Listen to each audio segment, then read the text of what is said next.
What happens when the invisible woman serving champagne to Manhattan's most ruthless billionaires isn't who they think she is?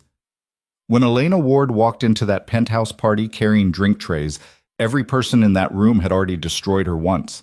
They'd stolen her company, erased her name, and left her with nothing. But tonight she came back. Not for revenge that would fade, not for money she didn't need anymore. She came back to dismantle an empire, and she'd do it while they laughed at her, mocked her, treated her like she was nothing. Stay with me until the end, hit that like button, and comment what city you're watching from so I can see how far this story travels. The Manhattan skyline glittered like broken glass scattered across black velvet. 73 floors below Adrian Hale's penthouse, the city moved in its usual chaos. Horns blaring, people shouting, life grinding forward without pause. Up here, though, everything existed in careful silence. The kind of silence money bought. The kind that made you forget there was a world outside these windows. Adrian stood at the edge of his living room, one hand wrapped around a glass of scotch he hadn't touched in 20 minutes. He wasn't much of a drinker, never had been.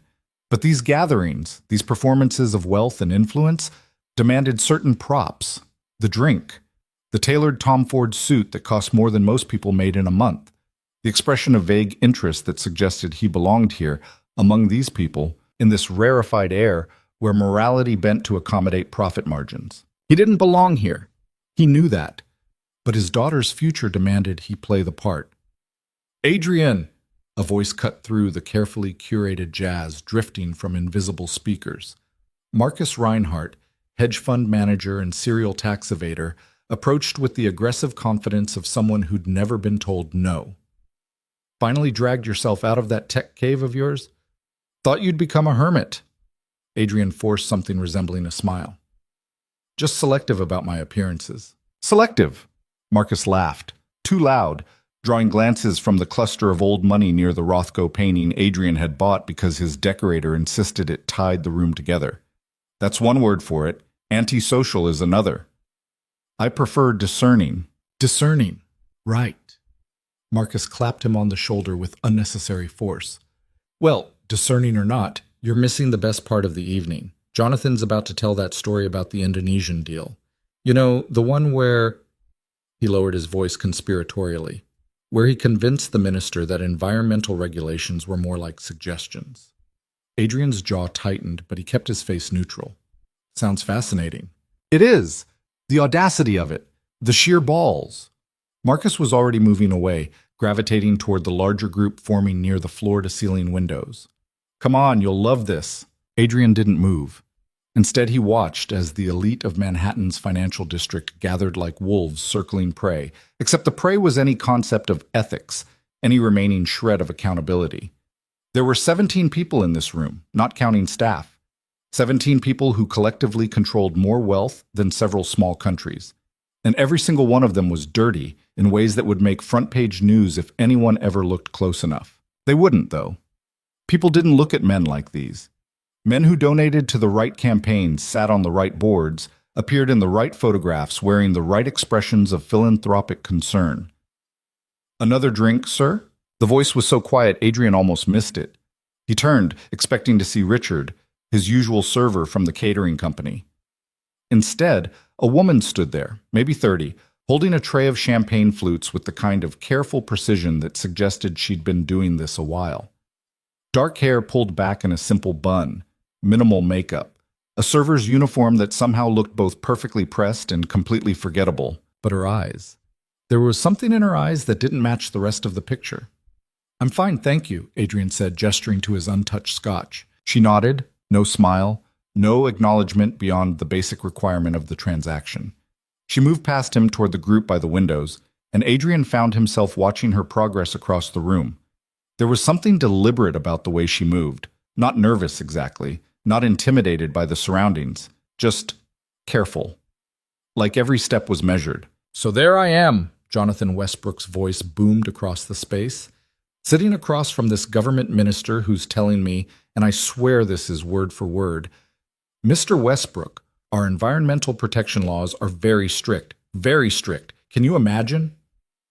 Laughter rippled through the group. The woman with the champagne tray had reached them now, standing just outside the circle, waiting for an opening to offer refreshments. And I look at him, Jonathan continued, warming to his story, gesturing with the kind of theatrical flair that came from years of boardroom presentations. And I say, Minister, I completely understand your country's commitment to environmental protection. That's why I'm here. My company shares those same values. Complete bullshit, obviously. But you should have seen his face light up. More laughter. The woman moves slightly closer, trying to navigate the shifting circle of bodies. Then I pull out the proposal. Beautiful document. Cost us 20 grand just for the graphic design. And right there on page 3, buried in the technical specifications section, we've essentially outlined how we're going to dump chemical runoff into 3 different river systems. Jonathan paused for effect. The minister signs it. Doesn't even read past page 1. The laughter this time was uglier, more knowing. Champagne, sir? The woman's voice cut through the noise, offering the tray to Jonathan. He didn't even look at her, just waved a dismissive hand. Not now. She stepped back, but not before Adrian saw something flash across her face. Not anger, not hurt. Something else. Something that looked almost like calculation. Best part, Jonathan was saying, best part is we're still operating that facility. 7 years later. And last month, the minister sends me a personal letter thanking me for our company's commitment to environmental stewardship. He shook his head, delighted by his own cleverness. The world runs on people who don't read the fine print. Adrian's grip on his glass tightened. He'd heard stories like this before, sat through countless dinners and events where powerful men congratulated each other for finding loopholes, exploiting systems, crushing anyone too weak to fight back. Usually, he could compartmentalize it, remind himself why he was here, what he was building, what he needed from these connections. Tonight, it was harder. You're too quiet, Adrian. Veronica Chen appeared at his elbow, carrying what had to be her 4th glass of wine. Chief financial officer of one of the largest private equity firms in the country. Reputation for ruthless efficiency and creative accounting that bordered on artistic. Not entertained by Jonathan's greatest hits? Just observing, Adrian said. Observing. She studied him with eyes that missed nothing. That's all you ever do at these things. Watch, listen. Never participate in the main event. The main event? Veronica gestured toward the group, now launching into another story. The honesty. That's what these gatherings are really about, the one place we can be honest about how things actually work. No press, no recordings, no judgment. She took a long sip of wine. Just successful people acknowledging what we all did to get here. And what did you do to get here, Veronica? She smiled, sharp as the blade. Whatever it took. Same as everyone in this room. Her gaze shifted to the woman with the champagne tray who was now serving a couple near the Steinway. Same as anyone who wants to win instead of serve. The contempt in her voice was casual, effortless, the kind that came from years of believing certain people simply mattered more than others. Adrian said nothing. He'd learned that silence often revealed more than questions. You know what I love about New York? Marcus Reinhardt's voice rose above the others, pulling attention back to the windows where the city sprawled beneath them. It's honest about the hierarchy. Look at it out there. Millions of people, all scrambling, all fighting for scraps. And up here, he spread his arms wide. Up here, we make the rules they fight over. Hear, hear, someone called out. I mean it, Marcus continued, energized by the agreement. We decide which companies succeed, which politicians get funded, which stories get told. And the beautiful thing? Most of them don't even realize it. They think they're making their own choices. The woman with the champagne tray had moved closer to the group again. Adrian watched as she navigated the edges of the conversation, offering drinks that were mostly declined with the kind of absent gestures people reserve for things they don't consider fully human. Speaking of control, Veronica said, did everyone see the Senate vote yesterday? The financial regulation bill? Groans erupted from the group. Dead on arrival, Jonathan said. Just like we knew it would be. Just like we ensured it would be, a man Adrian didn't recognize corrected. Do you know how much we spent killing that thing? The lobbying alone? Worth every penny, Marcus interrupted. Can you imagine? Actual oversight of offshore accounts? They wanted transaction reporting for anything over $10,000. $10,000. I spend that on lunch. Laughter. Always laughter. Like it was all a game. Like the systems they corrupted didn't have actual consequences for actual people. The woman had stopped moving. She stood near the piano now, tray balanced perfectly, but Adrian noticed she'd angled herself so she could see the entire group. See and hear everything. The best part, Veronica was saying, is watching them pretend to care. The populist senators, the reform candidates, they make their speeches, get their sound bites, then quietly vote exactly how we need them to vote. Because at the end of the day, they like their campaigns funded and their districts invested in. It's almost too easy, someone else chimed in. Sometimes I wish they'd put up more of a fight, make it interesting. Adrian's phone buzzed in his pocket. He pulled it out, grateful for the distraction. A text from Maria, his daughter's nanny. She's asking for you, wants to say goodnight. He typed back quickly. Tell her 5 minutes, reading her favorite tonight. His daughter, 4 years old. The only pure thing in his life. The only reason he tolerated rooms like this, people like these. Her mother had died in childbirth, and Adrian had spent the last 4 years building an empire that would give his daughter every advantage, every opportunity, every protection money could buy, even if it meant standing in rooms with people he despised. Earth to Adrian, Veronica waved a hand in front of his face. Where'd you go? Just checking in at home. The daughter, right? How old is she now? 4. Sweet age. Veronica's tone suggested she had no actual opinion on what constituted a sweet age for children. Must be hard doing this alone. I manage. I'm sure you do. Though I have to say, I don't know how you stand it. The single parent thing. God knows I can barely tolerate my own children, and I have a husband to share the burden. Adrian didn't respond. He'd learned that talking about his daughter with people like Veronica only led to uncomfortable observations about nannies and boarding schools and the virtues of outsourcing parental responsibility. A crash shattered the conversation. Everyone turned.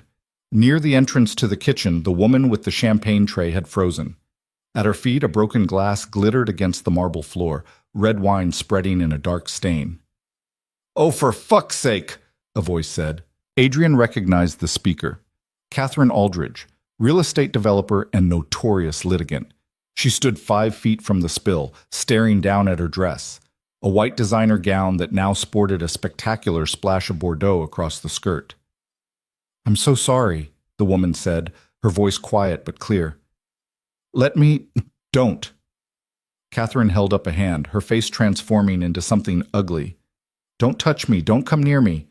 Do you have any idea how much this dress costs?" The room had gone silent.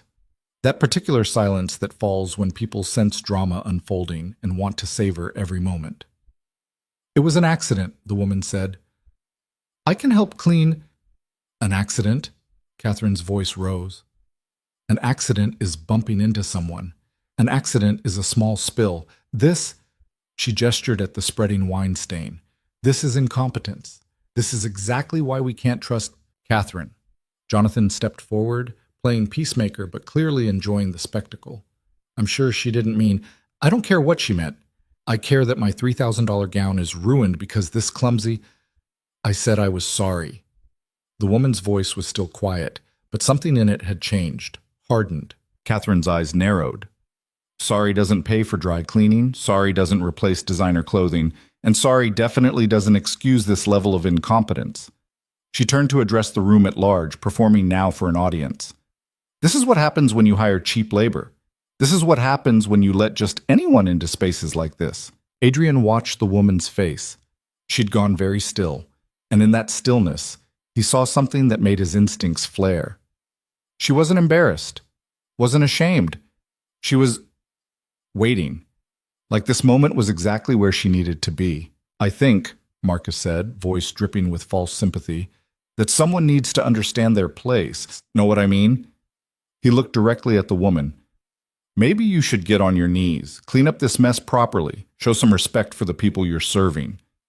Several voices murmured agreement. The woman didn't move. "Did you hear me?" Marcus stepped closer. "I said get on your knees." "No!" The single word landed like a gunshot. Catherine's face flushed red. "Excuse me?" "I said no." The woman set down her tray with careful precision. "I'm not getting on my knees. I'm not cleaning up wine that someone else knocked into my tray. And I'm definitely not taking orders from people who confuse wealth with worth." The silence that followed was different now. Shocked. Uncertain. Who the hell do you think you are? Veronica demanded. The woman smiled. It wasn't a nice smile. I'm someone who's been listening very carefully tonight, she said, to every story about environmental violations, every confession about offshore accounts, every casual admission of corruption and fraud. She pulled something from her pocket. A phone, Adrian realized. And I'm someone who's been recording every word. Marcus laughed, but it sounded forced. You're bluffing. There's no way I could get past your security. No way I could hide a recording device. The woman's smile widened. You're right. A simple phone recording would never hold up. Too easy to dismiss. Too easy to claim it was edited or faked. Then what? Catherine started. So I used something better. Something embedded in the penthouse itself. In the speakers. In the security system. In the devices you all brought with you and left unlocked because you felt safe here. She paused. You know what's funny? None of you even noticed when your phone started syncing to a network you didn't recognize. Why would you? You're too important to worry about technical details. Adrian's hand moved instinctively to his own phone. A small icon he didn't recognize blinked in the corner of the screen. My name is Elena Ward, the woman said, and Adrian heard several people gasp. And 7 years ago, the people in this room stole everything from me. My company, my technology, my future. You erased me so completely that most of you don't even remember doing it. That's impossible, Jonathan said, but his voice wavered. Elena Ward is dead? Elena finished. That's what you told everyone, wasn't it? Tragic car accident. So sad. So convenient that all my patents and intellectual property transferred to your consortium. She laughed, and it was the coldest sound Adrian had ever heard. I wasn't dead. I was just invisible. Turns out, when you destroy someone's life completely, they stop showing up on your radar. They become the help, the service workers, the invisible people you don't bother to see. Catherine was backing toward the door. I'm calling security. Please do, Elena said. But you should know, they've been locked out of the building systems for the last 20 minutes. Same with the elevators, same with every exit. She checked her watch. And in approximately 3 minutes, every financial account connected to the people in this room will be frozen, pending federal investigation. You can't do that, Marcus said, but he'd gone pale. You can't just... I can't. But the Securities and Exchange Commission can. The FBI can. The IRS can. Especially when they receive comprehensive evidence of fraud, tax evasion, market manipulation, and about 40 other charges. Elena's voice was steady, clinical. Evidence I've been collecting for 7 years. Evidence you just spent 2 hours confirming and expanding on camera. Adrian's mind raced. He cataloged everything he'd heard tonight, everything that had been said. Most of it hadn't involved him directly. He'd barely participated in the conversations. But he'd been here, in the room, associated. His daughter's face flashed through his mind. This is insane, Veronica said, trying to sound authoritative but failing. You'll never make this stick. We have lawyers. We have... Money? Influence? Elena interrupted. I know. That's what makes this interesting. Because the system I built, the one you stole from me, it wasn't just a financial tool. It was a complete network integration platform. Every device, every account, every digital footprint. And I've spent 7 years building backdoors into every system you trust. She pulled out a tablet, tapped something on the screen. Around the room, phones started buzzing, simultaneously. Adrian looked down at his own screen and watched as his banking app opened on its own, displaying a message. Account access suspended pending review. Federal investigation in progress. No, someone whispered. No, no, no. It's spreading, Elena said calmly. Right now, every transaction you've made in the last decade is being analyzed. Every offshore account, every shell company, every payment you thought was hidden. She looked around the room, meeting each person's eyes. You were right about one thing tonight. The world does run on people who don't read the fine print. But I did. I read every line of every system you use, and I've been rewriting them. Marcus lunged toward her but stopped when she held up the tablet. I wouldn't, she said. This device is the only thing preventing your pension funds from being completely wiped. Attack me, and 3,000 retirees lose their life savings because of your fraud. Is that really how you want this to end? He froze. Adrian watched it all unfold with a strange sense of detachment. Part of him was calculating escape routes, legal strategies, ways to protect his assets and his daughter. But another part, a part he didn't usually acknowledge, felt something close to admiration. This woman had systematically dismantled the most powerful people in New York's financial district, in their own space, using their own arrogance against them. It was almost beautiful. Why? The question came from Jonathan, who'd slumped into a chair. Why go through all this? Why not just report us years ago? Elena's expression softened slightly, but not with kindness, with something darker. Because 7 years ago, I tried to report you. I went to the SEC, the FBI, the Justice Department. I had evidence then, too. Not as much, not as comprehensive, but enough. She paused.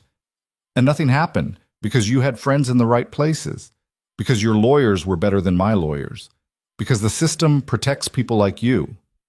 So you became a waitress? Catherine's voice dripped with contempt even now, even in defeat. That's pathetic. I became invisible, Elena corrected. I became every person you've ever looked past or looked through. And from that position, I learned something important. People tell the truth when they think no one worth lying to is listening. You've been confessing your crimes to me for years, at parties, at restaurants, at charity events where you pat yourselves on the back for donating money you stole from someone else. The sound of sirens cut through the night, distant at first, then growing closer. They're here, Elena said. Federal agents. Real ones, not the ones you have in your pocket. They've been waiting for my signal. You'll go down too, Veronica said desperately. Whatever you did to our accounts, that's illegal. I'm already dead, remember? Elena smiled. Elena Ward died 7 years ago in a tragic accident. I'm just a ghost, and ghosts don't get prosecuted.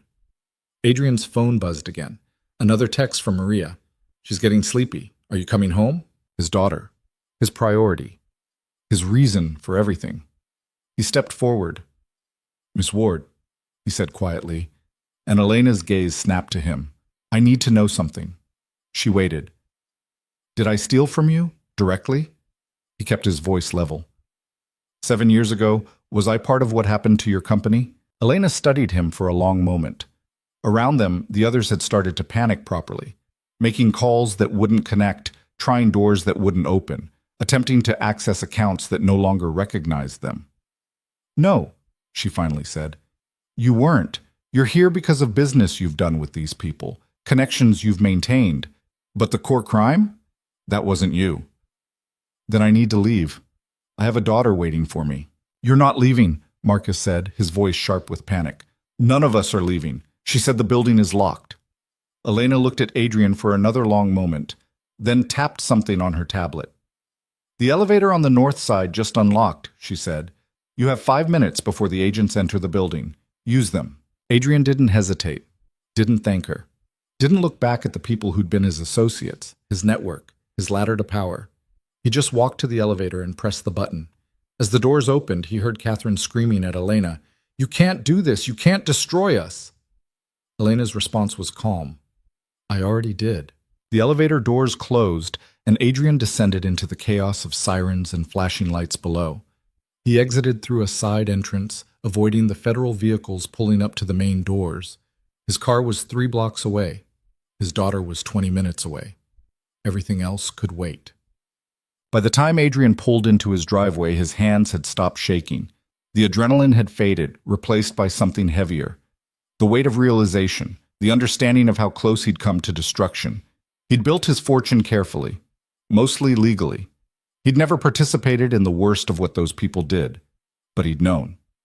He'd stood in rooms where crimes were committed and said nothing. He'd benefited from connections to people whose wealth came from exploitation. And tonight that had almost cost him everything. Maria met him at the door, her expression concerned. She's still awake. Refused to sleep without you. Adrian managed a smile. Thank you. I'm sorry I'm late. Everything okay? You look... It's been a long night, he said. I'll explain tomorrow. Can you stay late? I'll pay double. Maria nodded, heading toward the guest room she used when she stayed over. Adrian climbed the stairs to his daughter's room. She was sitting up in bed, clutching her stuffed rabbit, her dark curls wild around her face. Daddy! She held out her arms. He scooped her up, breathing in the clean scent of her children's shampoo. "Hey, baby, I'm sorry I'm late. You promised you'd read to me." "I know. I know I did." He sat on the bed, settling her in his lap. "What do you want to hear?" She grabbed a book from her nightstand, something about a brave mouse who went on adventures. As Adrian read, his mind kept drifting back to the penthouse, to Elena Ward's expression as she watched everything crumble, to the panic in voices that always spoke with such confidence, to the understanding that power built on corruption was no power at all. His daughter's breathing slowed, deepened. She was asleep before he finished the third chapter. Adrian carried her to bed, tucked her in, kissed her forehead. In the hallway, he pulled out his phone and checked the news. "Federal raid on Manhattan penthouse," the headline read. "Multiple high-profile arrests expected in fraud investigation." He scrolled through the article, names he recognized, charges that didn't surprise him, and buried in the third paragraph, "Sources indicate the investigation was triggered by evidence provided by an anonymous informant with extensive knowledge of the defendant's financial activities." Adrian turned off his phone. In the morning, he'd contact his lawyers, review every business connection, begin the process of disentangling himself from anyone associated with tonight's disaster. It would be complicated, expensive. Some partnerships he'd thought were essential would have to end, but standing in his daughter's doorway, watching her sleep in the glow of her nightlight, he knew it was the right choice, the only choice. He'd spent years building wealth and power. Tonight, he'd learned the difference between building and stealing, between earning and taking, between control and destruction. Somewhere in the city, a woman he'd barely noticed had rewritten the rules of power, had taken the invisibility forced on her and turned it into the ultimate weapon. Adrian wondered what she'd do now, where she'd go. If she felt satisfied or empty or something in between, he'd never know. And that was probably for the best. But as he walked downstairs loosening his tie, he made himself a promise. His daughter would never have to stand in rooms like that penthouse, would never have to choose between conscience and profit, would never learn to look past people because they seemed unimportant. He'd make sure of it, even if it cost him everything he'd built. Outside, the sirens continued. The city kept moving. And in a penthouse 73 floors above the chaos, the powerful learned what it felt like to be powerless.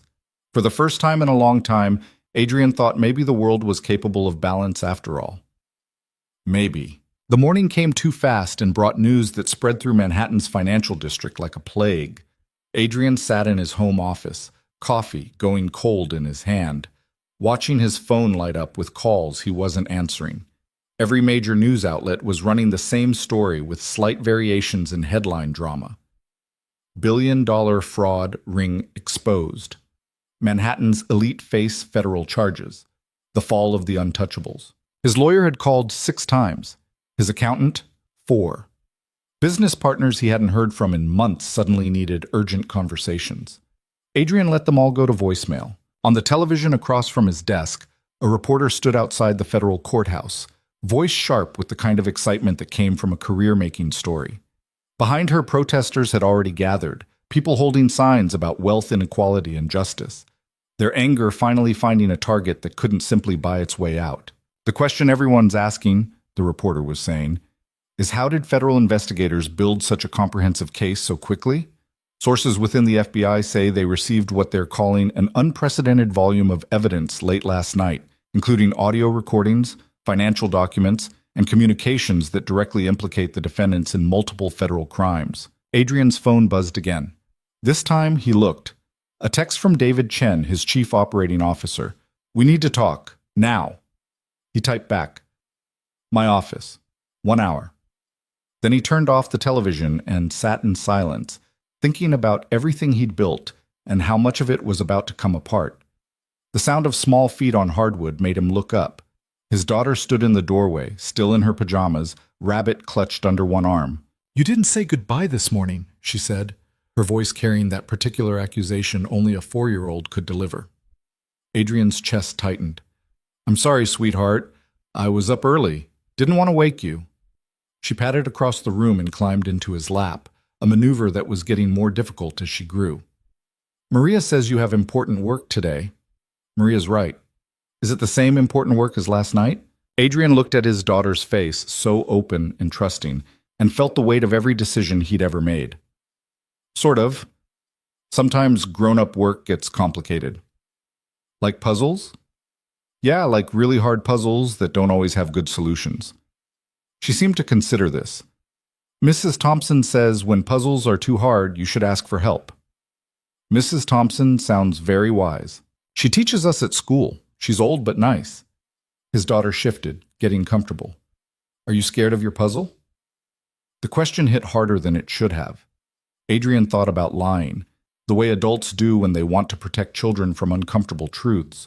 But something about last night, about watching people who thought they were untouchable get touched, made him want to be honest. A little bit, he admitted. Sometimes the hardest part of puzzles is knowing which pieces to keep and which ones don't fit anymore. She nodded solemnly, as if this made perfect sense. Can I help? You already do, more than you know. Maria appeared in the doorway, apologetic. Sorry, I told her you were busy, but it's fine, Adrian said. We're just talking about puzzles. His daughter leaned against his chest, and Adrian held her there, acutely aware that moments like this, simple, clean, uncomplicated by the mess of adult choices, were the only things that actually mattered. Everything else was just scaffolding, structure that could be rebuilt if it collapsed. All right, kiddo, he said after a few more minutes. Maria's going to get you breakfast, and then it's time for school. Can we read tonight? The whole book this time? The whole book, Adrian promised, lifting her down. Every single page. She ran off with Maria, and the silence of the office felt heavier. Adrian turned his phone back on and started reading through the messages he'd been ignoring. Most were variations of panic, people wanting to know if he was implicated, if his assets were safe, if he knew anything about the investigation. One message stood out. From Thomas Wright, a business attorney he'd consulted exactly twice. Saw the news. If you were at that party last night, we should talk before federal investigators come asking questions. They will come. It's just a matter of when. Adrian saved the message and kept scrolling. Further down, he found something that made him stop. An unknown number. A message sent at 3:47 a.m. You have a chance most of them don't. Use it. No signature, no context. But Adrian knew who'd sent it. Elena Ward. The woman who'd destroyed 17 lives in a single evening was apparently keeping tabs on the one person she'd let walk away. The thought should have been threatening. Instead, it felt almost like permission. David Chen arrived exactly 1 hour later, looking like he'd slept in his suit. Probably had. David was Adrian's right hand in the company, the person who kept operations running while Adrian handled strategy and vision. They'd worked together for 6 years, and Adrian had never seen him this rattled. Tell me you weren't part of it, David said, dropping into the chair across from Adrian's desk. Tell me we're not about to watch everything collapse. I wasn't part of the fraud, Adrian said. Not directly. Not directly, that's not exactly comforting. I was at the party. I've done business with several of the people arrested. Federal investigators are probably going to want to talk to me. David's face went pale. Jesus Christ, Adrian, do you know what this means? Our investors are going to panic. Partners are going to pull out. Every deal we have in progress will probably fall apart. Yeah, I know. You know? That's it? You know? David stood up, started pacing. We've spent 6 years building this company. 6 years of 18-hour days and missed holidays and sacrificing everything to make this work. And you're telling me it's all going to implode because you attended the wrong party? Adrian let him vent. David had earned the right. He'd bet his career on Adrian's vision, and now that bet was looking dangerously unstable. I'm not saying we give up, Adrian said when David finally stopped pacing. I'm saying we adapt. We restructure. We cut ties with anyone associated with the investigation. That's half our major partnerships. Then we cut half our partnerships. David stared at him. You're serious. Completely. Adrian, without those partnerships, we lose access to capital markets. We lose our competitive advantage. We lose our connection to people who built their wealth on fraud, Adrian interrupted. Yes, we lose that, and maybe that's not the worst thing. David sat back down, rubbed his face with both hands. What happened last night? And don't tell me you just attended a party. Something changed. I can hear it in your voice. Adrian thought about Elena Ward standing in that penthouse, dismantling empires with quiet precision, about the terror in voices that had never known real fear. About his daughter asking if he was scared of his puzzle. I watched people who thought they were invincible learn they weren't, he said, and I realized I'd been building my career on proximity to that invincibility. Like if I stood close enough to power, some of it would protect me and my daughter. That's just smart business. Is it? Because from where I'm sitting, it looks like I was one conversation away from federal prison, one overheard admission away from losing everything that actually matters. David was quiet for a long moment. So what do? We survive, but we do it clean. No more questionable partnerships. No more looking the other way when we hear things we shouldn't hear. No more telling ourselves that everyone operates this way, so it must be fine. That's going to cost us. Everything costs something, Adrian said. The question is what we're willing to pay. His phone rang. Unknown number. Adrian answered it, half expecting Elena Ward's voice. Instead, a crisp, professional tone. Mr. Hale? This is Special Agent Rebecca Morrison with the FBI. I'd like to schedule a time to speak with you regarding an ongoing investigation. David's eyes went wide. Of course, Adrian said, keeping his voice steady. When would be convenient? Today, if possible. We're interviewing everyone who attended the gathering at your penthouse last night. It wasn't my penthouse. I was a guest. Yes, we're aware. Still, we'd like to speak with you. Shall we say 2 o'clock? You can come to our offices, or we can meet somewhere more private if you prefer. Adrian thought about federal agents showing up at his company headquarters. Thought about the optics, the message it would send. Your offices are fine. I'll be there. Excellent. Bring your attorney. The call ended. David looked like he might be sick. This is really happening. Call Thomas Wright, Adrian said.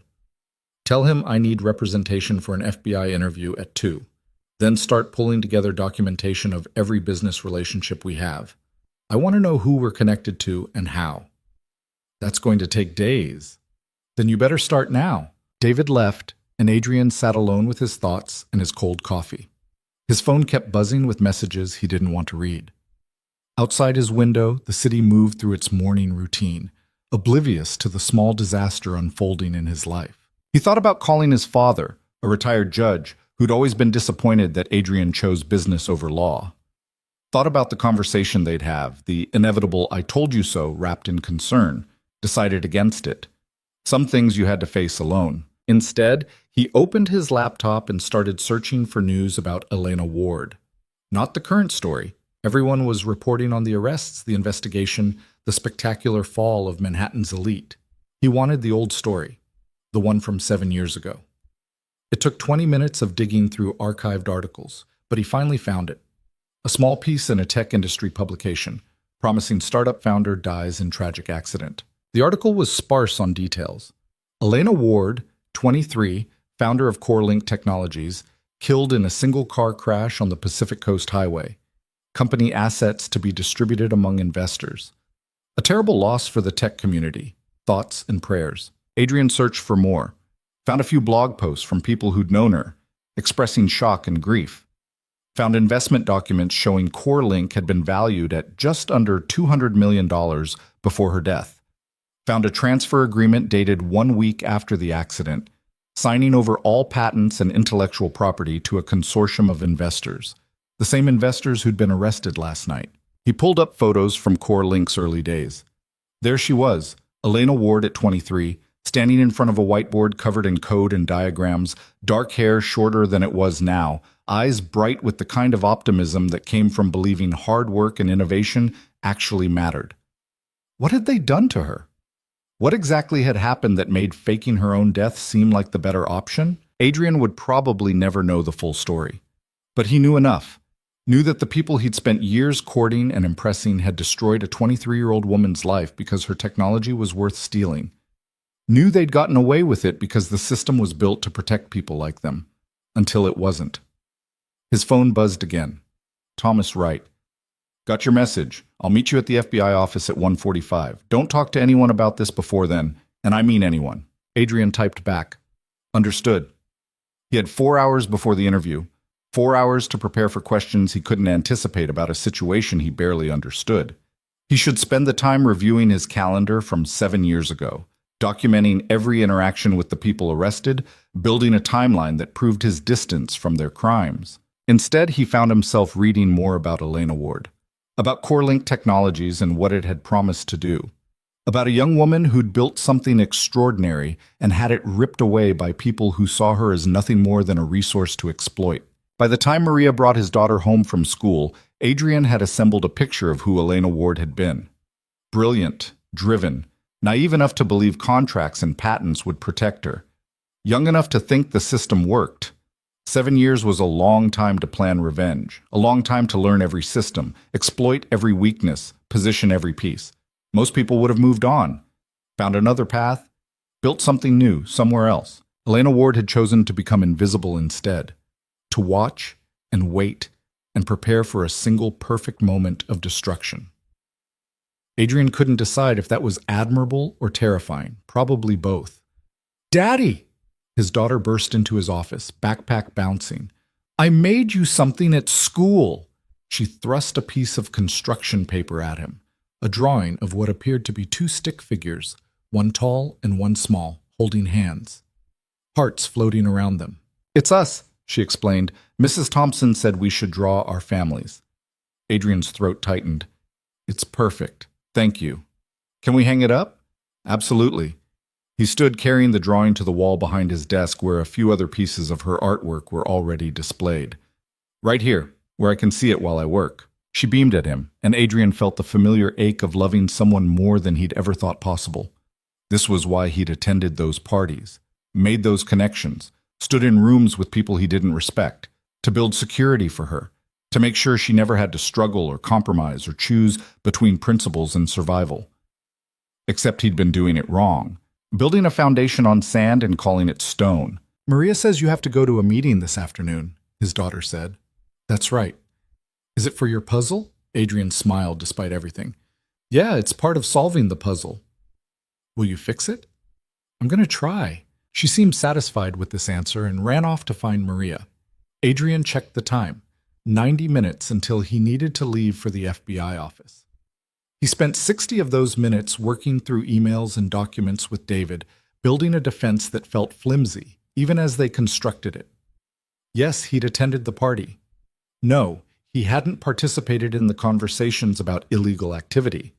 Yes, he had business relationships with several of the defendants. No, those relationships didn't involve criminal conduct. It all sounded weak, circumstantial, like exactly what someone would say if they were trying to distance themselves from guilt. The truth was more complicated. He hadn't committed crimes, but he'd benefited from systems built by people who did. He'd accepted their money, used their connections, looked the other way when things seemed questionable because questioning them would have been inconvenient. That might not be illegal, but it wasn't innocent either. Thomas Wright met him in the parking garage of the FBI field office, looking exactly like what he was, an expensive lawyer who specialized in keeping wealthy people out of prison. "Before we go in," Thomas said, "I need you to understand something. Federal investigators are very good at making innocent people incriminate themselves. They'll be friendly, conversational. They'll make you think you're just clearing up misunderstandings. Don't fall for it. I wasn't involved in the fraud. That's what you think. But involvement is a flexible concept. Did you benefit from relationships with the defendants? Did you have knowledge of illegal activity? Did you fail to report crimes you witnessed?" Thomas fixed him with a hard stare. "See how quickly "I wasn't involved" becomes complicated?" Adrian's stomach turned. "So what do I say?" "As little as possible, answer the questions asked. Don't elaborate. Don't try to explain or justify. And if anything makes you uncomfortable, we stop and confer privately." They walked into the building together, through security, up an elevator to the 4th floor.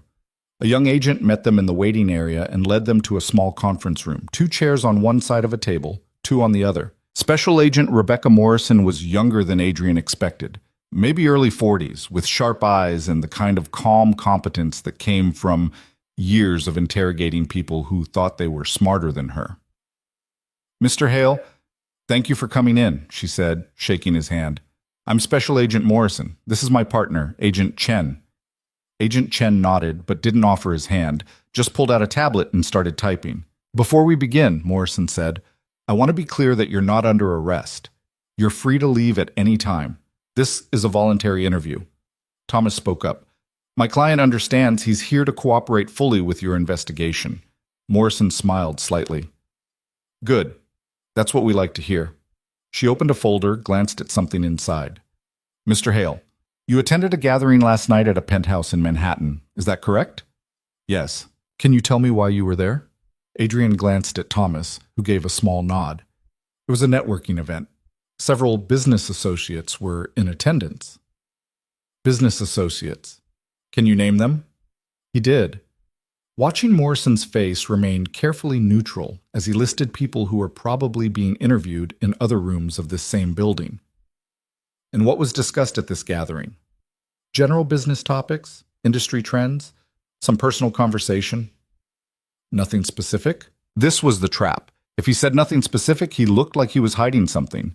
If he admitted to hearing criminal confessions, he became a witness who'd failed to report crimes. Thomas cleared his throat. Could you be more specific about what you're asking, Agent Morrison? She smiled again, sharper this time. I'm asking if Mr. Hale overheard any conversations about illegal activity, financial fraud, tax evasion, market manipulation, that sort of thing. I overheard many conversations, Adrian said carefully, some of which included inappropriate jokes and questionable claims. I didn't take them seriously at the time. Inappropriate jokes, Morrison repeated, making a note. About what specifically? About wealth, power, the ability to avoid consequences. Adrian could feel Thomas's tension beside him. I assumed it was the kind of exaggeration successful people engage in. I didn't think anyone was making actual confessions. But they were making confessions. We have recordings. I'm aware of that now. Morrison leaned forward slightly. Mr. Hale, I'm going to be direct with you. We know you weren't part of the core conspiracy. We know you didn't participate in the fraud that took place 7 years ago. But we also know you've done business with every single person arrested last night. So I need to understand, are you a witness or are you complicit? The question hung in the air. Thomas started to object, but Adrian held up a hand. I was a witness, an uncomfortable, complicit witness who should have asked harder questions and made better choices about my associations. But I didn't commit crimes, and I didn't knowingly benefit from others' crimes. Morrison studied him for a long moment. Your company has received investment from several of the defendants. Yes. That investment is currently frozen pending investigation. I assumed it would be. How does that affect your business operations? Adrian thought about David's panic that morning, about deals falling apart and partners disappearing. Significantly, but we'll manage. By finding new investors, by restructuring, cutting costs, focusing on sustainable growth rather than rapid expansion. Morrison made another note. Agent Chen, who'd been silent this whole time, spoke up. Mr. Hale, did you know Elena Ward? The name landed like a punch. No, Adrian said. I never met her before last night. But you knew who she was. I knew the name. Knew about Core Link Technologies and what happened 7 years ago. What do you think happened 7 years ago? This was dangerous territory. Accusing the defendants of crimes they hadn't been charged with yet could complicate everything. I think, Adrian said slowly, that a young woman built something valuable and lost it in circumstances that now appear suspicious. Appear suspicious, Chen repeated. That's diplomatic. It's accurate. I don't know what happened. I only know what I've read and what I observed last night. Morrison took over again. What did you observe last night? Adrian described the evening in careful detail. The gathering, the conversations, the wine spill, Elena's revelation, the panic that followed. He left out his own escape, uncertain if admitting that Morrison had let him leave early would help or hurt. And you left before federal agents arrived, Morrison said, making it a statement rather than a question. Yes. Why? Because someone who wasn't under arrest told me I could, and because my 4-year-old daughter was waiting for me at home. Morrison's expression softened fractionally. You're a single parent, is that right? Yes. Her mother died during childbirth. That must be difficult. Adrian didn't respond. He'd learned years ago that people's sympathy for single fathers was performative. They didn't actually want to hear about the difficulty. They just wanted to acknowledge it existed. Morrison closed her folder. Mr. Hale, here's my assessment. You're not who we're after. You attended a party, heard some things, made some poor choices about business partnerships. But you're not a criminal, and I don't think you're trying to protect criminals. Thomas visibly relaxed. However, Morrison continued, your cooperation could be valuable. We need witnesses who can testify about what was said at that gathering, people who can corroborate the recordings we have. My client would be happy to cooperate, Thomas said quickly. In exchange for immunity, Morrison added, full immunity from any potential charges related to associations with the defendants. Adrian looked at Thomas, who nodded. That's acceptable. Then we'll draw up the paperwork. In the meantime, Mr. Hale, I need you to be available for additional interviews, and I need you to maintain distance from anyone associated with the investigation. Already planned on it. Morrison stood, extending her hand. Thank you for your time. We'll be in touch. Outside the building, Thomas let out a long breath. That went better than I expected. Is immunity actually worth anything? Adrian asked. In this case? Yes. It means they genuinely don't see you as a target. They want your testimony, not your head on a spike. Thomas checked his phone. I'll work with their office to finalize the agreement.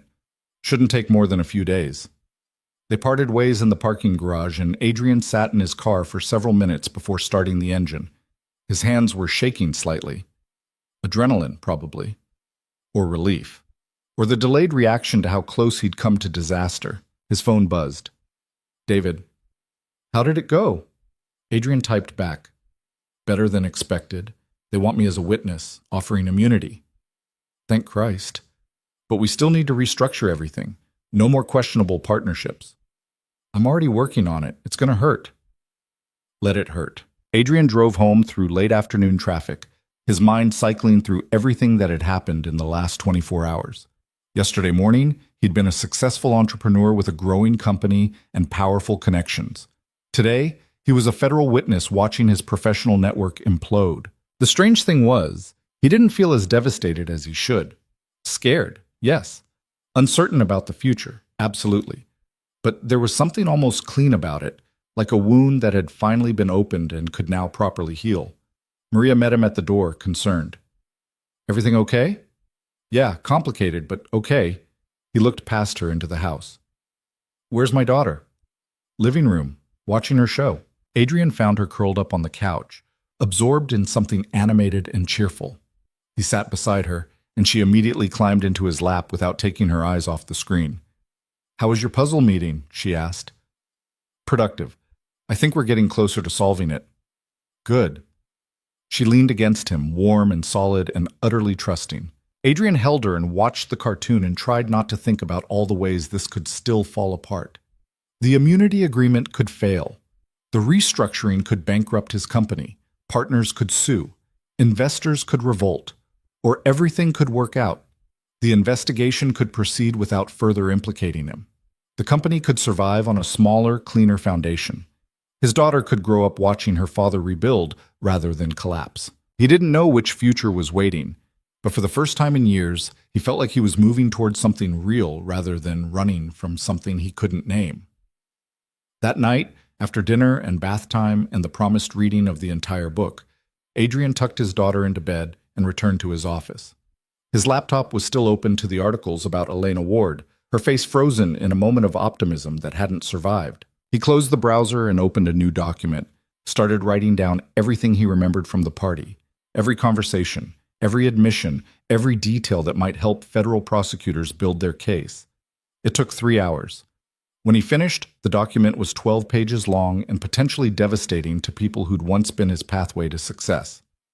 Adrian saved it, encrypted it, and sent it to Thomas Wright with instructions to forward it to Special Agent Morrison. Then he poured himself a drink, actually drank it this time, and stood at his office window looking out at the city. Somewhere out there, Elena Ward was probably doing the same thing. Standing in some anonymous apartment, looking at the same skyline, processing the aftermath of 7 years of planning. Adrian wondered if she felt satisfied. If destroying the people who'd destroyed her had been worth the time and effort, if revenge delivered what it promised, he'd probably never know. Their paths had crossed for one night, in one room, during one spectacular implosion. That was likely the only intersection their lives would ever have. But he was grateful for it, grateful that she'd given him a chance to step back from the edge he hadn't fully realized he was walking, grateful that his daughter would never have to visit him in prison or learn that her father had sacrificed integrity for influence. His phone buzzed one last time. That same unknown number. Another message. The hard part starts now. Don't waste it. Adrian stared at the message for a long moment, then deleted it and blocked the number. He didn't need Elena Ward's guidance, didn't need her approval or her warnings. He just needed to do what he should have been doing all along, building something worth keeping, in a way worth defending. The next morning would bring new challenges. Angry phone calls, difficult conversations, the slow, painful work of disentangling himself from relationships that had seemed essential yesterday and toxic today. But tonight, standing in his office with an empty glass and a clear conscience, Adrian felt something he hadn't felt in years. He felt ready. 3 weeks passed before the cracks really started to show. Adrian had prepared himself for the collapse, expected it, even. But preparation didn't make it hurt less when partners started pulling their investments, when contracts got quietly canceled, when people who'd returned his calls within minutes suddenly became unreachable for days. David walked into his office on a Tuesday morning carrying a folder that looked too thin to contain good news. Meridian pulled out, he said without preamble. Effective immediately. They're invoking the morality clause.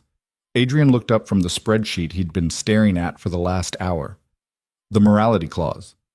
That's rich, coming from them. Doesn't matter if it's hypocritical, it's legal. David dropped the folder on the desk. That's 3 major investors in 2 weeks. We're running out of runway. How long do we have? The current burn rate? Maybe 4 months. Less if anyone else jumps ship. Adrian leaned back in his chair, rubbing his eyes. 4 months. Not nearly enough time to secure new funding, not with his name attached to the scandal, even peripherally. What about the Singapore deal? Dead. They sent a very polite email about concerns regarding current circumstances. David's voice was flat, exhausted. We're toxic right now, Adrian. Every business reporter in the country has written about your connection to the arrests. It doesn't matter that you're cooperating with federal investigators. People see the association and run. So we downsize. We've already downsized twice. We're operating with skeleton staff. David sat down heavily. I'm not sure there's anything left to cut without gutting the actual business. Adrian's phone buzzed. Another news alert. The trial date had been set. 6 months from now. 6 months of constant media coverage, of his name appearing in articles about fraud and corruption, of explaining to his daughter why people were saying bad things about Daddy's friends. Except they weren't his friends. He'd known that intellectually, but the last 3 weeks had made it visceral. Not a single person from that party had reached out to him. No calls asking how he was holding up, no messages of solidarity or support, just silence, and then lawyers sending letters about dissolved partnerships. I need to tell you something, David said quietly, and you're not going to like it. Adrian looked at him. What? I got a job offer from Techstone. It's good. Really good. More than I'm making here, plus equity that's actually worth something. The words landed like a physical blow. David had been with him from the beginning, had believed in the vision when it was just PowerPoint slides and optimism, had worked 100-hour weeks and sacrificed relationships and bet everything on this company. When do you start? Adrian asked, keeping his voice level. I haven't accepted yet. I wanted to talk to you first. There's nothing to talk about. It's a good opportunity. You should take it. David's face twisted. Don't do that. Don't make this easy. What do you want me to say? That you're abandoning ship? That you're being disloyal? Adrian shook his head. You've got a family, David. Kids who need college funds. A mortgage. You can't go down with this company just because I'm too stubborn to abandon it. It's not about stubborn. It's about stupid. David's frustration finally broke through. We could save this. We could rebrand, bring in a new CEO, distance you from operations. But you won't do it. You're insisting on staying visible, on maintaining control, on being the face of a company that everyone associates with criminals. Because running away won't fix anything. It'll just prove that I was guilty and trying to hide. Who cares what it proves? You have immunity. The FBI cleared you. But you're so focused on some moral principle that you're willing to destroy everything we built. Adrian stood up, walked to the window. The city stretched out below, indifferent to his problems. I have a daughter, he said quietly, and someday she's going to be old enough to Google my name. to read articles about this, to ask questions about what happened and why. He turned back to David. I can't control what other people write or think, but I can control whether I ran or stood, whether I tried to hide my associations or acknowledged them and moved forward differently. That's very noble. It's also financially suicidal. Maybe, but it's the only choice I can live with. David was quiet for a long moment. I'm taking the job, he finally said. I'm sorry, I really am, but I can't watch this slow-motion crash anymore. I understand. When's your last day? 2 weeks. I'll help transition everything, make sure whoever replaces me has what they need. There might not be anyone to replace you. We might not make it 2 more months. Then I'll help you shut it down properly. David stood. For what it's worth, I think you're making a mistake, but I also think you're making it for the right reasons, which somehow makes it worse. After David left, Adrian sat alone in his office and let himself feel the full weight of it. His company was dying. His professional reputation was shredded. His network had evaporated, and now his most trusted colleague was leaving. He should have been panicking, should have been on the phone begging investors for another chance, compromising his principles for survival, doing whatever it took to keep the doors open. Instead, he found himself thinking about Elena Ward, about 7 years of invisibility and planning, 7 years of watching the people who destroyed her continue to prosper while she served them champagne and listened to their confessions. 3 weeks of professional collapse seemed trivial in comparison. His phone rang. Special Agent Morrison. Mr. Hale, we need you to come in again. There's been a development. Adrian's stomach dropped. What kind of development? The kind we should discuss in person. Can you be here in an hour? I'll be there. Thomas Wright met him in the same parking garage, looking more stressed than last time. Do you know what this is about? No idea. She just said there was a development. That's never good. Developments mean complications. Thomas checked his watch. Whatever they ask, remember, you have immunity. They can't use anything against you, but that doesn't mean you should volunteer information. They went through the same security, took the same elevator, ended up in the same conference room. But this time, Morrison wasn't alone. A man in an expensive suit sat beside her, and Adrian recognized him from news coverage. James Reardon, Assistant U.S. Attorney. This was definitely not good. Mr. Hale, thank you for coming on short notice, Morrison said. You know my colleague, Agent Chen. This is Assistant U.S. Attorney Reardon. He's leading the prosecution. Reardon didn't smile. Mr. Hale, we have a problem, and we're hoping you can help us solve it. Thomas leaned forward. What kind of problem? The recordings we received from our confidential informant, they're remarkably comprehensive, almost too comprehensive. Reardon opened a tablet, turned it so Adrian could see. They captured conversations from every corner of that penthouse, including private discussions in rooms where the serving staff shouldn't have had access. Adrian said nothing, waiting. We've been analyzing the audio, trying to establish chain of custody, verify authenticity, and we've discovered something interesting. Reardon tapped the screen. There are gaps, specific moments where the recording cuts out, then resumes, always during conversations involving you. I don't understand, Adrian said, though he was starting to. Morrison took over.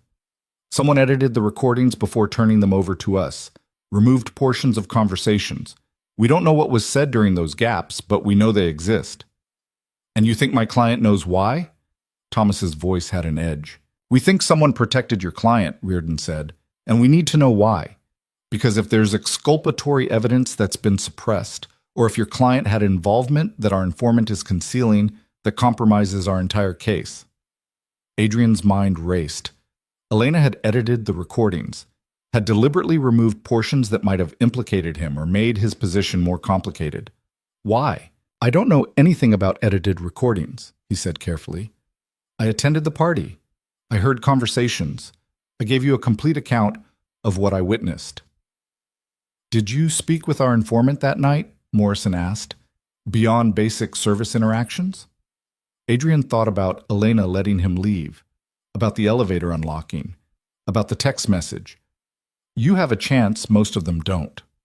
Briefly, he admitted, after the confrontation, she told me I could leave. What exactly did she say? That I hadn't been part of the original crime, that I had a few minutes before federal agents arrived, that I should use them. Reardon and Morrison exchanged looks. And you didn't think to mention this in your previous interview? Reardon's tone was sharp. Thomas cut in. My client answered the questions asked. No one inquired about conversations with the informant. We're inquiring now, Morrison said. Mr. Hale, did Elena Ward give you any indication why she was protecting you? The name hung in the air. They'd confirmed it was Elena. Not that Adrian had doubted, but hearing it officially made it real. No, I assumed it was because I genuinely wasn't involved in what happened 7 years ago. But you were there that night, Reardon pressed. You have connections to every single defendant. You've benefited financially from relationships with people who committed fraud. And our star witness decides to edit you out of the evidence? That creates reasonable doubt. Adrian felt cold. Are you saying I'm a suspect now? We're saying we need to understand the full scope of your relationship with Elena Ward.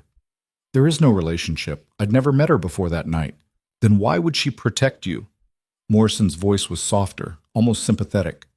Mr. Hale, we're not trying to trap you. We're trying to understand. Because right now, defense attorneys are going to argue that our evidence has been tampered with, that our informant selectively edited recordings to protect someone, which calls into question everything she provided.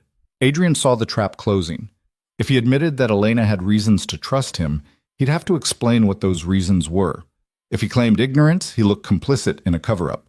Either way, his immunity agreement might not protect him from perjury charges if they thought he was lying. I can only speculate, he said finally, but if I had to guess, she was at that party to destroy the people who destroyed her. I wasn't one of those people. Maybe she saw a difference between active participation and passive association. That's a fine line, Reardon said. It's the only line that matters. Morrison studied him for a long moment. Mr. Hale, we're going to need you to testify about this, about your conversation with Elena Ward, about why she might have edited the recordings. I've already agreed to testify. This is different. This makes you a material witness to potential evidence tampering. Defense is going to tear into you. They're going to suggest you and Elena Ward conspired to frame their clients. Adrian laughed, couldn't help it. That's insane. I didn't even know who she was until she revealed herself. Can you prove that? Reardon asked. The question silenced him. Could he prove he'd never met Elena Ward before that night? That they hadn't been in contact, hadn't planned anything together? He had no alibi, no documentation. Just his word against inevitable insinuations from defense attorneys trying to create reasonable doubt. Thomas spoke up. Unless you're charging my client with something, I think we're done here. He's answered your questions. He's cooperating fully. If you need testimony about his observations, he'll provide it. But these fishing expeditions need to stop. Morrison held up a hand. Mr. Wright, I understand your frustration, but we need Mr. Hale to understand the position he's in. The defense is going to paint him as either a co-conspirator or a beneficiary of selective prosecution. His testimony needs to withstand that scrutiny. Then prepare him properly, Thomas said. Give him the questions you expect. Let him review the relevant evidence. But don't ambush him with implications that he's somehow connected to evidence tampering. Reardon closed his tablet. Fair enough. We'll send over the relevant portions of the recordings, the ones that remain. Mr. Hale should review them carefully. Be prepared to explain any conversations he participated in or overheard. He will be. They were dismissed. In the elevator, Thomas was silent until the doors closed. That was worse than I expected. They think I'm involved somehow. They think Elena Ward's protection of you creates a problem for their case, which it does. Thomas rubbed his face. Adrian, I need you to be completely honest with me. Is there any connection between you and Elena Ward? Anything at all that could surface and blindside us? No, I swear. I'd never heard her name before that night. But she knew you well enough to edit you out of evidence. Maybe she just did her homework, researched everyone who'd be at the party, knew I wasn't part of the original conspiracy. That's a lot of effort for a stranger. Adrian didn't have a response to that, because Thomas was right. It was a lot of effort. Elena had spent 7 years planning her revenge. She wouldn't have arbitrarily protected someone without reason. But what was the reason? What had she seen in him that warranted protection? He spent the rest of the day reviewing his calendar from 7 years ago, searching for any connection he might have forgotten. Any meeting, any email, any remote possibility that he'd crossed paths with Elena Ward before her supposed death. Nothing. By the time he got home, His head ached, and his eyes burned from staring at screens. Maria met him at the door with concern written across her face. "She's upset," Maria said quietly. "Some kids at school said things. About you. About the news." Adrian's heart sank. "What kind of things?" "That you're a criminal, that you're going to jail. Kids are cruel. They hear their parents talking and they repeat it without understanding." He found his daughter in her room, not crying but close to it, clutching her rabbit and staring at the wall. "Hey, sweetheart." He sat on her bed. "Maria said you had a tough day." She didn't look at him. "Emma said her mom said you're a bad man, that you steal money." Adrian felt something crack in his chest. Emma's mom is wrong, but she said it's on the news, that everyone knows. The news is complicated. Sometimes they get things wrong. Sometimes they tell part of a story without explaining all of it. "Are you going to jail?" Her voice was so small. "No, I promise. I didn't do anything wrong." "Then why is everyone saying you did? How did you explain guilt by association to a 4-year-old? How did you make her understand that the world was complicated and unfair and sometimes doing the right thing still led to punishment?" "Because I was friends with some people who did bad things," he said carefully. "And even though I didn't do those bad things, people think I might have because I was friends with them." "That's not fair." "No, it's not." "So what are you going to do?" Adrian pulled her close. "I'm going to tell the truth. And I'm going to make sure people understand what really happened. And I'm going to keep being your dad and taking care of you no matter what anyone says." She was quiet for a moment. "Will Emma still be mean to me?" "Maybe. Some people are mean when they're scared or confused, but that's not your fault. And it doesn't mean what they're saying is true." "I don't like it." "I don't either. But we're going to get through it together, okay?" She nodded against his chest, and Adrian held her and wondered how Elena Ward had survived 7 years of this. 7 years of being invisible, of hearing people say terrible things, of watching the guilty prosper while she served them drinks. His daughter fell asleep in his arms. He carried her to bed, tucked her in, stood in her doorway longer than necessary, just watching her breathe. Downstairs, his laptop was still open to the calendar from 7 years ago. Adrian closed it without looking. Whatever connection Elena thought existed between them, it didn't matter. What mattered was getting through the trial, clearing his name, and rebuilding a life that his daughter could be proud of. His phone buzzed. An email from Morrison. "Attached are the relevant audio files. Review carefully. We'll need to meet again next week to prepare testimony." Adrian downloaded the files but didn't listen to them. Not tonight. Tonight, he needed to pretend that everything was normal, that his world wasn't fragmenting, that his daughter's innocence wasn't being shattered by things she didn't understand and shouldn't have to carry, but pretending only lasted until morning. The news broke at 6 a.m. New questions in Manhattan. Fraud case. Did star witness tamper with evidence? Adrian's phone exploded with calls and messages. Thomas, David, reporters he'd never heard of, business partners demanding explanations. His father leaving a voicemail that started with, "I told you this would happen," and ended with, "Call me immediately." He ignored all of it and made his daughter breakfast. Scrambled eggs and toast, orange juice, normalcy performed through gritted teeth. "Are you okay, Daddy?" She watched him with those big, too perceptive eyes. "Just tired, sweetheart. Didn't sleep well." "Because of the bad people saying things?" "Yeah, because of that." "You should tell them to stop." If only it were that simple. "I'm working on it." She seemed satisfied with this answer and returned to her eggs. Adrian's phone kept buzzing. He turned it off completely and focused on his daughter, on getting her ready for school, on maintaining the illusion that everything was fine. But when he dropped her off, he saw other parents watching him, whispering. One mother actually pulled her child away when his daughter tried to say hello. Adrian wanted to scream, wanted to grab these people and shake them and demand they understand that proximity wasn't guilt, that association wasn't crime, that his 4-year-old daughter didn't deserve to be punished for his mistakes. Instead, he walked back to his car and sat there for 10 minutes with his hands shaking on the steering wheel. His phone, powered back on, showed 37 missed calls. He scrolled through them, found one that surprised him. Veronica Chen. He called her back, half expecting it to go to voicemail. She answered on the second ring. "Adrian, thank you for calling back." "I'm surprised you called at all. Thought you'd be too busy dealing with your own legal problems."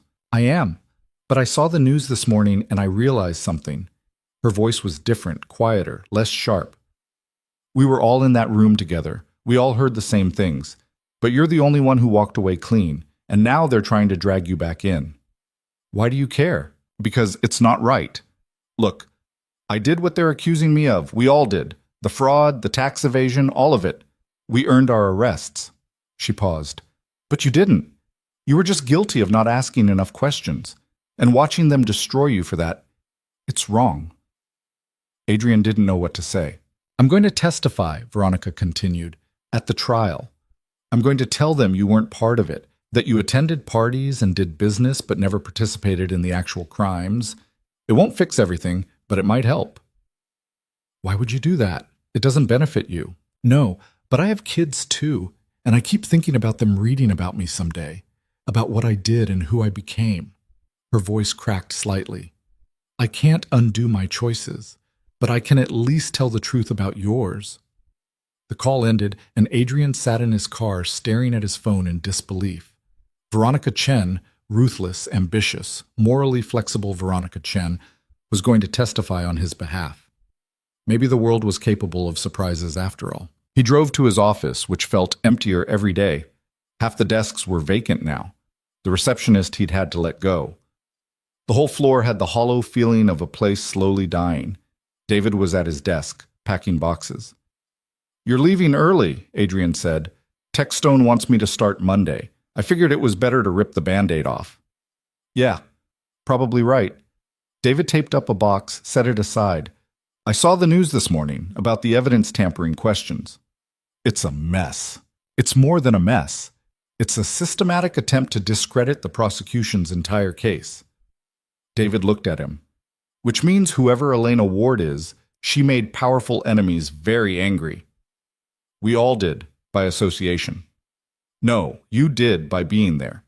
The rest of us made enemies by building businesses on top of their fraud. David's expression was serious. Adrian, has it occurred to you that you might be in actual danger? Not legal danger, physical danger. Adrian hadn't considered that. You think someone would... I think desperate billionaires facing prison time are capable of anything. And you're a loose end, a witness who can corroborate recordings. If something happened to you, the prosecution's case gets weaker. That's paranoid. It's realistic. These people destroyed Elena Ward's entire life for a technology platform. You think they'd hesitate to eliminate a witness? Adrian's mouth went dry. I have immunity. I'm cooperating. Killing me would just make things worse for them. Only if they get caught. And people like that, they're very good at not getting caught. David picked up another box. I'm not saying this to scare you. I'm saying it because I still give a damn, and I think you should be careful. Watch your back. Maybe hire security. I can't afford security. I can barely afford rent at this point. Then be smart. Don't go places alone. Don't follow predictable routines. And for the love of everything, don't trust anyone associated with that night.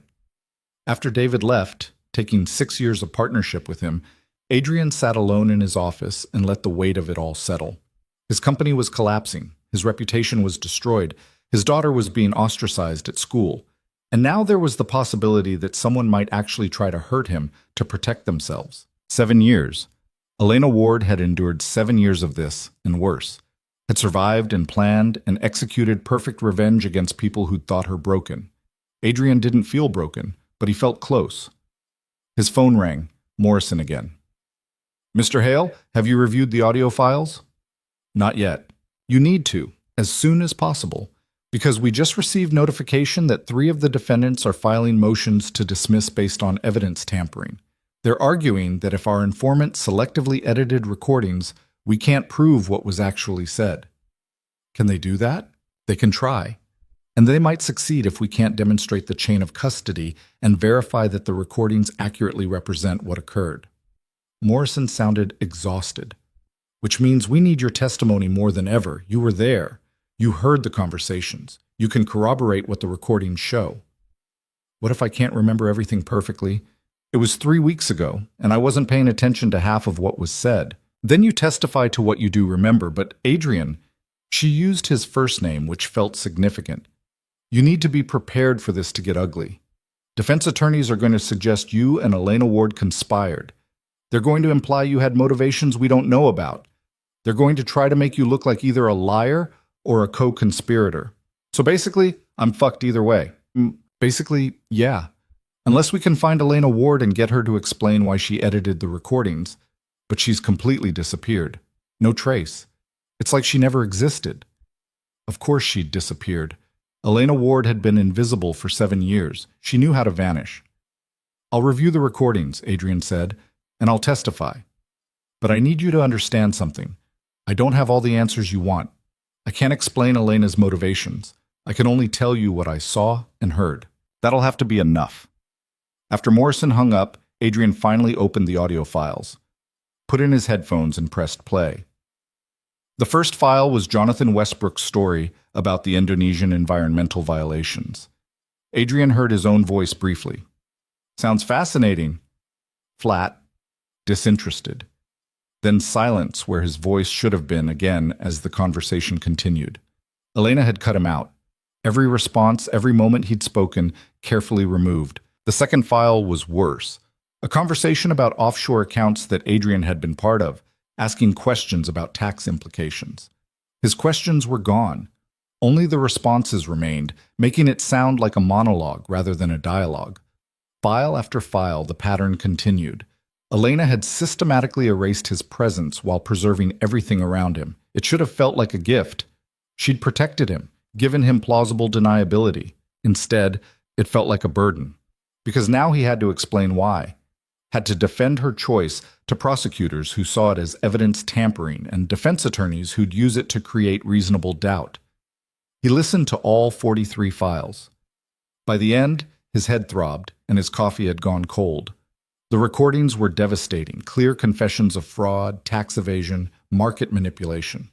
Enough to convict everyone in that room multiple times over, everyone except him. Because Elena Ward had decided he deserved a chance. Adrian closed his laptop and sat in the empty office as afternoon light slanted through the windows. Outside, the city continued its relentless forward motion, indifferent to individual disasters. He thought about his daughter asking what he was going to do, about David warning him to watch his back, about Veronica Chen offering to testify on his behalf despite her own legal jeopardy. Most of all, he thought about Elena Ward, somewhere out there, watching the chaos she'd created and probably not feeling satisfied at all. Because revenge didn't fill empty spaces. It just created new ones. His phone buzzed one more time. Another unknown number. Against his better judgment, he answered. Adrian Hale? A woman's voice, not Elena. Yes, my name is Sarah Mitchell. I'm a journalist with the Financial Chronicle. I'm working on a profile of Elena Ward, who she was, what happened to her, why she did what she did. I was hoping you might agree to an interview. No comment. Mr. Hale, please. I'm not trying to write a hit piece. I'm trying to understand her story. And you're one of the few people she chose to protect. That means something. It means I wasn't part of the original crime, that's all. I think it means more than that. I've been researching CoreLink technologies, looking into what really happened 7 years ago. And I found something interesting. Adrian's grip on the phone tightened. What? A patent filing. From 8 years ago. CoreLink's core technology, the network integration platform. It listed 3 inventors, Elena Ward, Marcus Reinhardt, and Adrian Hale. The world tilted. That's impossible, Adrian said. I never worked with CoreLink. According to the patent office, you did. Your name is on the original filing. But when the technology was transferred after Elena's supposed death, your name was removed from all subsequent documentation. Adrian's mind raced backward. 8 years ago. He'd been fresh out of MIT, consulting for tech startups, doing contract work while building his own company. He'd worked on dozens of projects. But CoreLink, Elena Ward, and then he remembered. A 3-month contract, a network security project, working with a startup that was building something ambitious and complicated. He'd contributed some code, solved some problems, moved on to the next project. He'd been credited on a patent. Mr. Hale? Sarah's voice pulled him back. Are you still there? I need to go. Wait, can we meet? Talk about this? Because if you were one of the original inventors, that changes everything. That means when they stole CoreLink's technology, they stole from you too. Adrian ended the call and sat frozen in his chair. He'd been part of CoreLink, had contributed to the technology that made it valuable. And when Elena Ward's supposed death had triggered the transfer of assets, his name had been quietly erased from the records. They'd stolen from him, too. He just hadn't known it. And Elena Ward had known all along, had recognized him at the party, had protected him not out of arbitrary mercy, but because he'd been another victim of the same crime. The realization settled over him like a weight. He wasn't a bystander who'd gotten lucky. He was a collaborator who'd been robbed and didn't even realize it until 7 years later. And somewhere out there, Elena Ward was probably waiting to see what he'd do with that information. Adrian spent the next 2 hours digging through old files in a storage unit he'd forgotten he still paid for. Boxes of contracts and invoices from his early consulting days, back when he'd taken any project that would pay rent and student loans. His hands were shaking as he sorted through paper, searching for anything with CoreLink's name on it. He found it in the third box. A contract dated 8 years and 4 months ago. Network Security Consulting Services for CoreLink Technologies. 3 months of work. $20,000 total, paid in installments. And at the bottom, a clause about intellectual property, standard language stating that any inventions or innovations developed during the contract period would be jointly owned. Adrian had signed it without reading carefully. He'd been 24 and broke and just happy to have work. The patent filing was there too, buried in a manila envelope he didn't remember saving. 3 names listed as inventors: Elena Ward, Marcus Reinhardt, Adrian Hale. The technology described was exactly what had made CoreLink valuable, a revolutionary approach to network integration that allowed disparate systems to communicate seamlessly. He'd written maybe 15% of that code, solved a specific security problem that Elena and Marcus couldn't crack.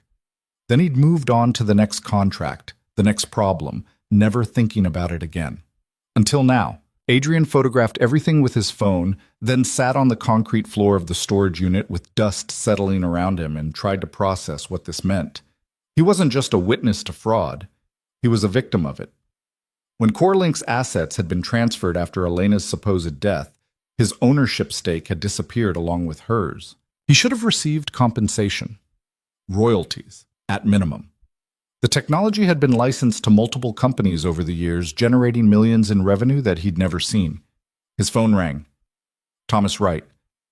Adrian, where are you? I've been trying to reach you for an hour. Storage unit, found something interesting. More interesting than the fact that Marcus Reinhardt's attorneys just filed a motion to compel your testimony in a civil suit. They're claiming you conspired with Elena Ward to frame their client. Adrian laughed, though nothing was funny. They're half right. I did work with Elena Ward 8 years ago on CoreLink Technologies. My name was on the original patent filing. Silence on the other end. Then, what? I was a consultant. Contributed to the core technology, which means when they stole it from Elena, they stole it from me too. I just didn't know it until today. Jesus Christ. Thomas's voice went quiet. Adrian, this changes everything. You're not just a witness anymore. You're a victim with standing to sue. You could go after them for damages, lost royalties, intellectual property theft. I could also prove why Elena Ward protected me, why she edited the recordings. We were partners who got robbed. Which makes the prosecution's case stronger, not weaker. Defense can't argue conspiracy if you were both victims of the same crime. Thomas was thinking out loud now, lawyer brain engaged. But it also complicates your immunity agreement, because now you have financial motivation to see these people convicted. Defense will argue bias. Adrian stood up, dust falling from his clothes. So what do I do? You call Morrison. Right now. Tell her everything. Because if she finds out about this from someone else, like that journalist who contacted you, it looks like you were hiding material information. I wasn't hiding it. I genuinely didn't know. Doesn't matter how it looks. Call her. I'll conference in. Adrian made the call from his car, speakerphone active, while Thomas joined from his office. Morrison answered on the first ring, which somehow made everything feel more ominous. Mr. Hale, I was just about to call you. About the patent filing? Adrian asked. A pause. So you know. Found the contract and documentation this afternoon. I worked for CoreLink 8 years ago. Contributed to the technology. Had my name removed from subsequent filings when the assets were transferred. Morrison let out a long breath. Why didn't you mention this before? Because I didn't remember. It was one consulting contract among dozens. I never followed up on it, never knew my name was on a patent, never received any compensation. It was just another project. But Elena Ward remembered. Apparently. Which explains why she protected you. You weren't just an innocent bystander, you were a co-inventor who got robbed. Morrison's tone shifted to something sharper. Adrian, this is either really good for our case or really bad. Depends on how defense spins it. Thomas spoke up. How could this possibly be bad? It proves motive for evidence tampering was protective, not conspiratorial. Elena Ward removed Adrian from recordings because he was a fellow victim, not an accomplice. Or, Morrison countered, it proves they had a pre-existing relationship and financial motivation to coordinate testimony. Defense will argue Adrian stands to gain millions if these defendants are convicted, and he can file civil suits for stolen intellectual property. Adrian's stomach turned. I don't care about the money. You say that now, but defense attorneys will paint you as someone who's been waiting 8 years for revenge and finally found the perfect weapon in Elena Ward. Morrison paused. They're not entirely wrong, are they? I didn't know I had anything to take revenge for. But now you do. And that knowledge changes everything about your testimony, changes how juries will perceive you, changes whether your account seems objective or motivated by financial gain. Thomas cut in, what are you suggesting, that Adrian shouldn't testify? I'm suggesting we need to be very careful about how we present this information. Because right now, we have 2 victims of the same crime who happen to be in the same room 7 years later when one of them decided to burn everything down. That's either a remarkable coincidence or a planned conspiracy. It was a coincidence, Adrian said. I didn't know Elena would be there, didn't know she was alive, didn't know anything until she revealed herself that night. Can you prove that? How do you prove the absence of contact? I never called her, never emailed her, never met with her. But I can't document things that didn't happen. Morrison was quiet for a moment. Here's what's going to happen. I'm going to add this information to the case file. The patent documentation, your consulting contract, everything. It becomes part of the official record. Then we prepare you to testify not just as a witness, but as a victim. We own the narrative before defense tries to twist it. And if they still claim conspiracy? Thomas asked. Then we point to the fact that Adrian came forward with this information voluntarily, that he had no legal obligation to disclose it, but did anyway because he's cooperating fully with the investigation. Morrison's voice hardened. But Adrian, you need to understand, this puts a target on you. Defense is going to come after you hard. They'll dig into every aspect of your life looking for connections to Elena Ward, financial problems that might motivate false testimony, anything they can use to discredit you. Let them dig. They won't find anything. Everyone has something, Mr. Hale. The question is whether it's something that destroys your credibility. After the call ended, Adrian sat in his car outside the storage unit and watched the sun drop toward the horizon. Everything kept getting more complicated. Every answer revealed new questions. Every step forward felt like 2 steps into deeper water. His phone buzzed, the journalist, Sarah Mitchell, calling again. This time he answered. Mr. Hale, thank you for taking my call. I know you hung up earlier. I need to know how you found the patent information. Public records. Patent filings are available through the USPTO database. I was researching Elena Ward's work history and found the core link filing. Saw your name and started looking into your background. She paused. Can I ask, did you know you were listed as an inventor? No, not until you told me. That must have been quite a shock. Adrian laughed bitterly. That's one word for it. Mr. Hale, I meant what I said earlier. I'm not trying to write a hit piece. I'm trying to understand who Elena Ward really was. What drove her to spend 7 years planning this? And I think you might be the only person who can help me understand. Why do you care? What's your angle? Sarah was quiet for a moment. Because I was her roommate at MIT. We lived together sophomore and junior year, and when I heard she died in that car accident, I knew something was wrong. Elena was the most careful driver I'd ever met. She was deliberate about everything. The idea that she'd crash on a highway didn't make sense. Adrian's grip on the phone tightened. You knew her. I did. Not as well as I thought, apparently, since she managed to fake her death without telling me. But I knew her well enough to know that what those investors did to her, stealing her life's work, it would have destroyed her, or transformed her into something else entirely. It did both, I think. Will you meet with me? Off the record, if you prefer. I just want to understand what happened in that penthouse. What she said, how she seemed. Adrian thought about Morrison's warning, about defense attorneys looking for any connection between him and Elena that could suggest conspiracy. Meeting with a journalist who'd known her seemed like exactly the kind of thing that could be twisted into evidence of coordination. But he also wanted to understand. Needed to know who Elena Ward had been before she became a ghost, before she spent 7 years preparing perfect revenge. Tomorrow, he said. Coffee shop on Amsterdam and 73rd, 9 a.m. I'll be there. And Mr. Hale? Thank you. That evening, Adrian picked up his daughter from after-school care and took her to the park, even though it was getting dark and cold. She needed normal, needed to run and play and forget that kids at school were being cruel, that her father's name was in the news for bad reasons. She raced toward the swings, and Adrian followed more slowly, checking his phone out of habit. 3 missed calls from numbers he didn't recognize. Probably reporters. The story about the patent filing would break soon, and then there'd be a whole new wave of coverage. New questions, new scrutiny. "Daddy, push me!" His daughter's voice cut through his thoughts. He pocketed his phone and pushed her swing, watching her laugh as she went higher. This was real. This mattered. Everything else was just noise. "Higher," she demanded. "Any higher and you'll fly away." "Good. I want to fly." Adrian pushed her higher, and for a few minutes the world narrowed to just this. His daughter's laughter, the squeak of the swing chains, the cool evening air. Simple and clean and uncomplicated. Then his phone rang. He almost ignored it, but the caller ID showed Morrison's number. "I need to take this," he told his daughter. "Keep swinging, but not too high, okay?" "Okay, Daddy." He stepped away, answered the call. "Morrison." "Adrian, we have a situation. Elena Ward contacted us." Everything stopped. "What?" "She sent a video message to the FBI director. Just hit his inbox 20 minutes ago. Verified as authentic. She's offering to testify." Adrian's mind raced. Why?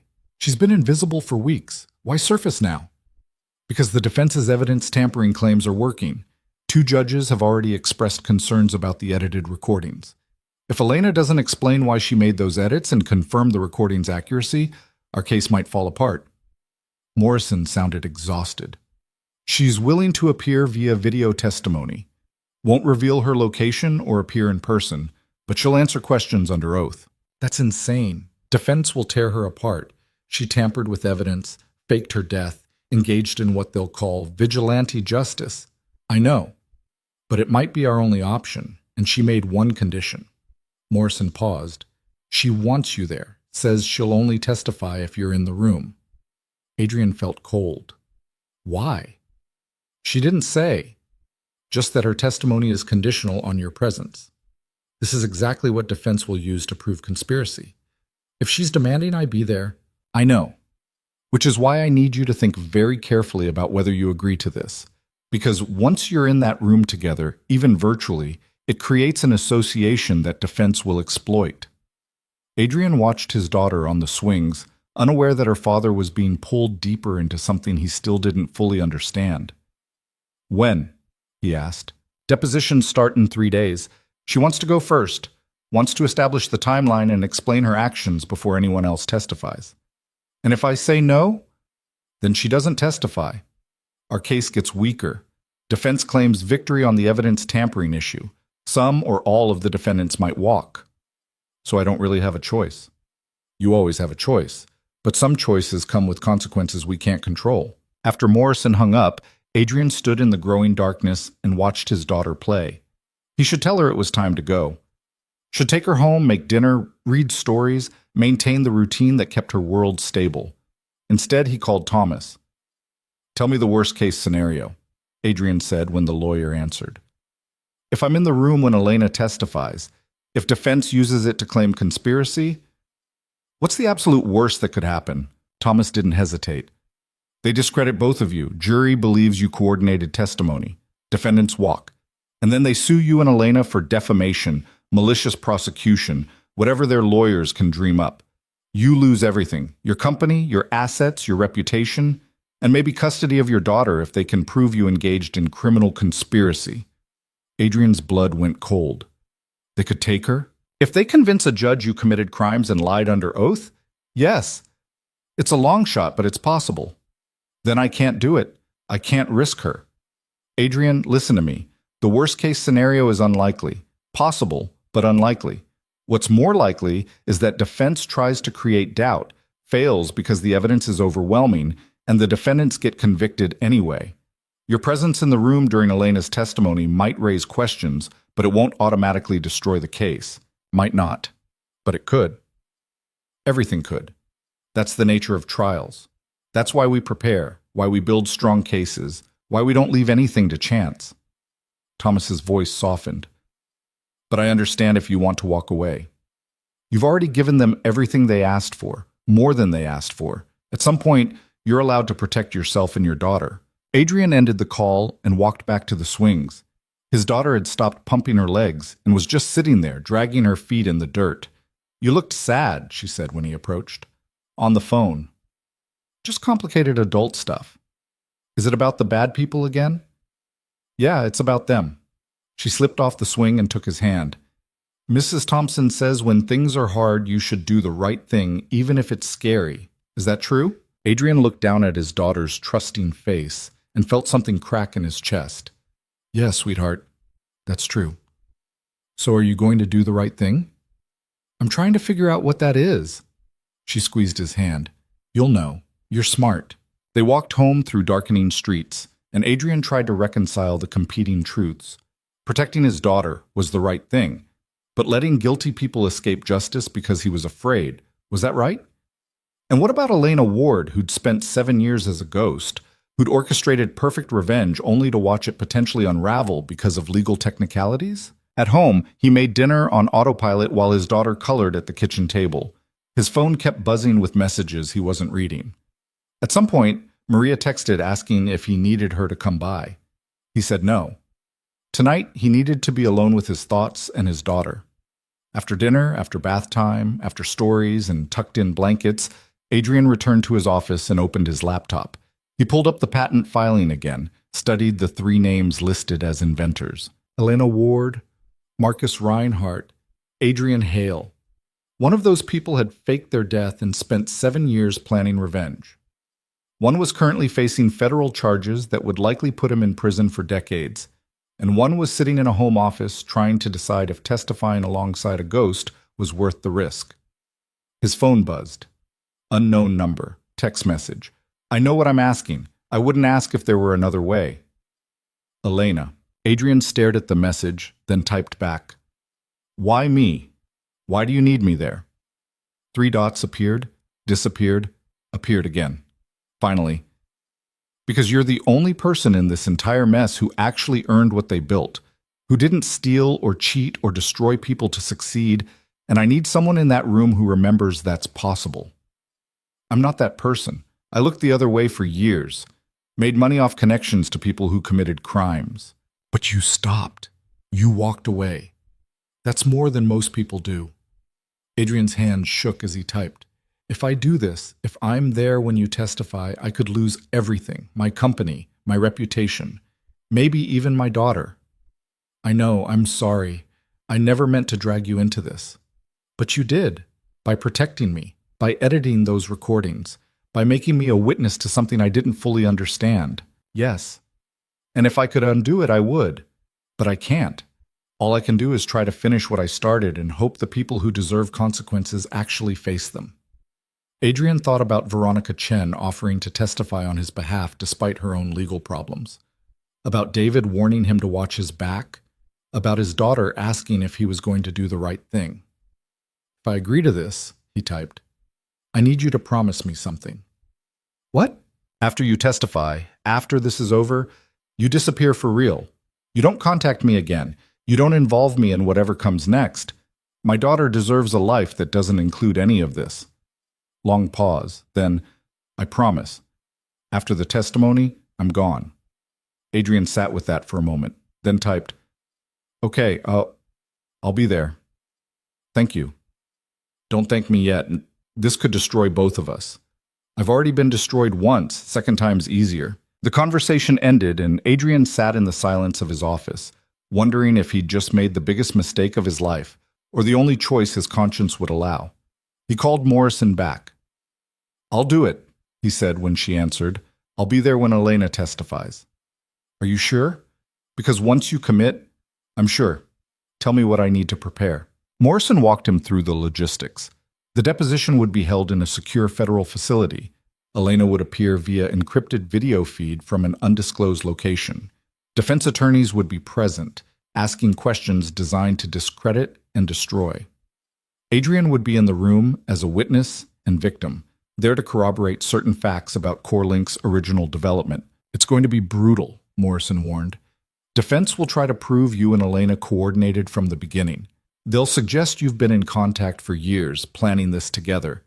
You need to be prepared for very personal questions about your finances, your relationships, your decision-making over the last 8 years." "I don't have anything to hide." "Everyone has something to hide.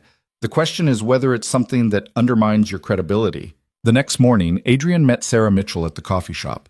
She was younger than he'd expected, maybe 30, with intelligent eyes and a notebook that looked well used. "Mr. Hale, thank you for meeting me. Call me Adrian, and I'm not sure how much help I can be." Sarah ordered coffee for both of them, then pulled out her notebook. "Can you tell me about working with Elena 8 years ago? What was she like?" Adrian thought back, trying to remember details from a contract that had felt insignificant at the time. Intense, focused. She knew exactly what she wanted to build and why. "I was just there to solve a specific problem." "What kind of problem?" "Network security. She and Marcus were building this integration platform, but they couldn't figure out how to keep it secure when connecting to outside systems. I wrote some encryption protocols, did some penetration testing, helped close the vulnerabilities."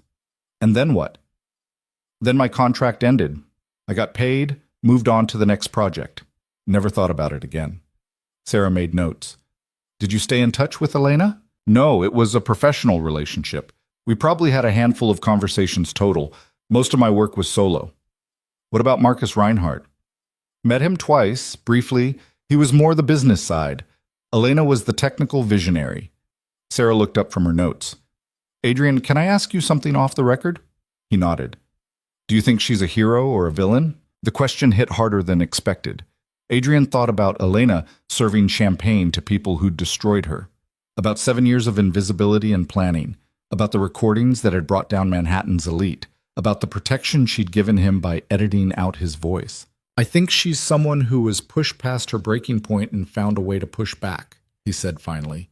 "Whether that makes her a hero or a villain probably depends on which side of that penthouse you were standing on." "Which side were you on?" "The wrong side. Until I wasn't." Sarah smiled slightly. "That's honest. Most people would try to spin it better." "I'm tired of spinning, tired of pretending. The truth is, I spent years building relationships with people who were criminals, and I either didn't notice or didn't care because it benefited me. That doesn't make me a criminal, but it doesn't make me innocent either. And now you're testifying against them." "Now I'm testifying to what I saw and heard. Let the jury decide what it means." They talked for another hour. Sarah asked about the night of the party, about Adrian's observations of Elena, about the moment everything had collapsed. He told her what he could without compromising the prosecution's case, and she listened without judgment, just occasionally making notes. "One last question," Sarah said as they were wrapping up. "If you could talk to Elena now, what would you say?" Adrian considered that. "I'd ask if it was worth it, if destroying them fixed whatever they broke, or if revenge just created new kinds of emptiness." "Do you think she'd answer honestly?" "I think she'd tell me it wasn't about fixing anything. It was about making sure they finally faced consequences. And whether that was worth it, that's something only she can know." Sarah closed her notebook. "Thank you, Adrian. This was helpful. When's your article coming out?" "Not until after the trial. I want to see how it ends before I write about how it began." They parted ways, and Adrian walked back to his car feeling strangely lighter. Talking about it openly, admitting his complicity and his mistakes, had felt like releasing pressure from a valve he'd been holding closed for too long. His phone rang. "David." "Hey," Adrian answered. "How's the new job?" "Soulless but lucrative. Listen, I heard you're testifying at Elena Ward's deposition. News travels fast. Adrian, are you insane? You know what defense is going to do to you in that room? I've been briefed. Being briefed and experiencing it are different things. These attorneys are sharks. They'll tear into every decision you've made, every relationship you've had, every dollar you've earned. And they'll do it in front of cameras and reporters and everyone you've ever done business with. I know. And you're doing it anyway? I don't have much choice. David was quiet for a moment. Yeah, I guess you don't. He sighed. For what it's worth, I think you're doing the right thing, even if it costs you everything. That's not very comforting. Truth usually isn't. After David hung up, Adrian sat in his car and watched people move through their ordinary days, coffee runs, work commutes, problems that probably felt overwhelming to them, but were small and manageable compared to the disaster consuming his life. 3 days until the deposition. 3 days to prepare for questions he couldn't anticipate, attacks he couldn't fully defend against, risks he couldn't entirely calculate.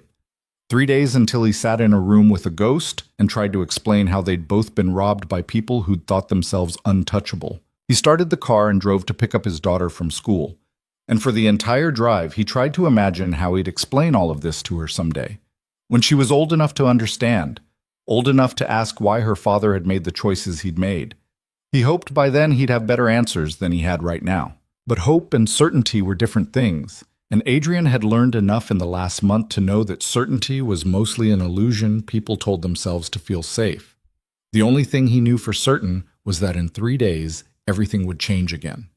And this time, he'd be standing in the center of it instead of watching from the edges. The morning of the deposition arrived cold and gray, the kind of November day that made Manhattan feel like it was closing in on itself. Adrian dressed carefully, not the expensive suits he'd worn to penthouse parties, but something simpler, professional but not arrogant. He wanted to look like someone telling the truth, not someone performing credibility. His daughter had asked why he was wearing a tie when it wasn't Sunday church, and he told her he had an important meeting. She'd accepted that without questions, which somehow made it worse. 4 years old and already learning that Daddy's life was full of things too complicated to explain. Maria arrived early to take her to school. "Good luck today," she said quietly at the door. And Adrian appreciated that she didn't ask for details or offer platitudes about everything working out fine. Thomas met him outside the federal building downtown, carrying a briefcase that probably contained enough documentation to rebuild Adrian's entire professional history if needed. "Ready?" Thomas asked. "No, but I'm here." "That'll have to be enough." They went through security, took an elevator to the 8th floor, walked down corridors that smelled like floor polish and anxiety. Morrison met them outside a conference room that looked too ordinary for what was about to happen inside. "Elena's already connected," Morrison said. "She's on video, but we can't see her location. It verified the encryption is solid. There's no way to trace her signal." She looked at Adrian. "Defense is going to push hard on your relationship with her. Remember what we discussed. Answer only what's asked. Don't elaborate. Don't try to explain motivations. Just the facts. Just the facts." Inside the conference room, 5 defense attorneys sat on one side of a long table. Adrian recognized 2 of them from news coverage, expensive lawyers who specialized in keeping wealthy criminals out of prison. They looked at him like he was something they'd stepped in. At the head of the table, a large monitor showed a black screen with audio meters jumping. Elena was there, listening, waiting. Morrison handled the preliminaries, names for the record, acknowledgement that testimony was under oath, technical verification that the video feed was secure and functional. Then she nodded to the defense team. "You may proceed." The lead attorney, a man named Gerald Voss, who'd defended 3 senators and a Fortune 500 CEO, stood up like he was addressing a jury. "Ms. Ward, let's start with a simple question. How long have you known Adrian Hale?" Elena's voice came through the speakers, clear and steady. 8 years and 3 months. We worked together on Core Link Technologies." "And have you maintained contact with Mr. Hale since that time?" "No. We had no contact between the end of his consulting contract and the night of the gathering at the penthouse." "No contact, no emails, no phone calls, no messages of any kind?" "None." Voss smiled slightly. "Ms. Ward, you expect us to believe that you spent 7 years planning an elaborate revenge scheme, that you happened to encounter Mr. Hale at the very gathering where you executed that scheme, and that this was pure coincidence?" "I didn't say it was coincidence. I knew he'd be there. I researched everyone who would attend that party." "So you sought him out. I sought out everyone in that room, including your clients, Mr. Voss, including people who destroyed my life and thought they'd gotten away with it. Voss's smile faded. And yet Mr. Hale is the only person whose voice you edited out of your recordings. Why is that? Because he wasn't part of the original crime. He contributed to technology that was stolen from both of us. He was a victim, not a perpetrator. How convenient. The one person who could corroborate your accusations just happens to be someone you decided to protect. Voss turned to Adrian. Mr. Hale, when did you learn about the patent filing that included your name? Adrian kept his voice level. 3 weeks ago. A journalist researching Elena's background found the documentation and contacted me. And before that, you had no idea you were listed as an inventor? None. I was a consultant. I completed my work and moved on. I never followed up on patent filings or commercialization.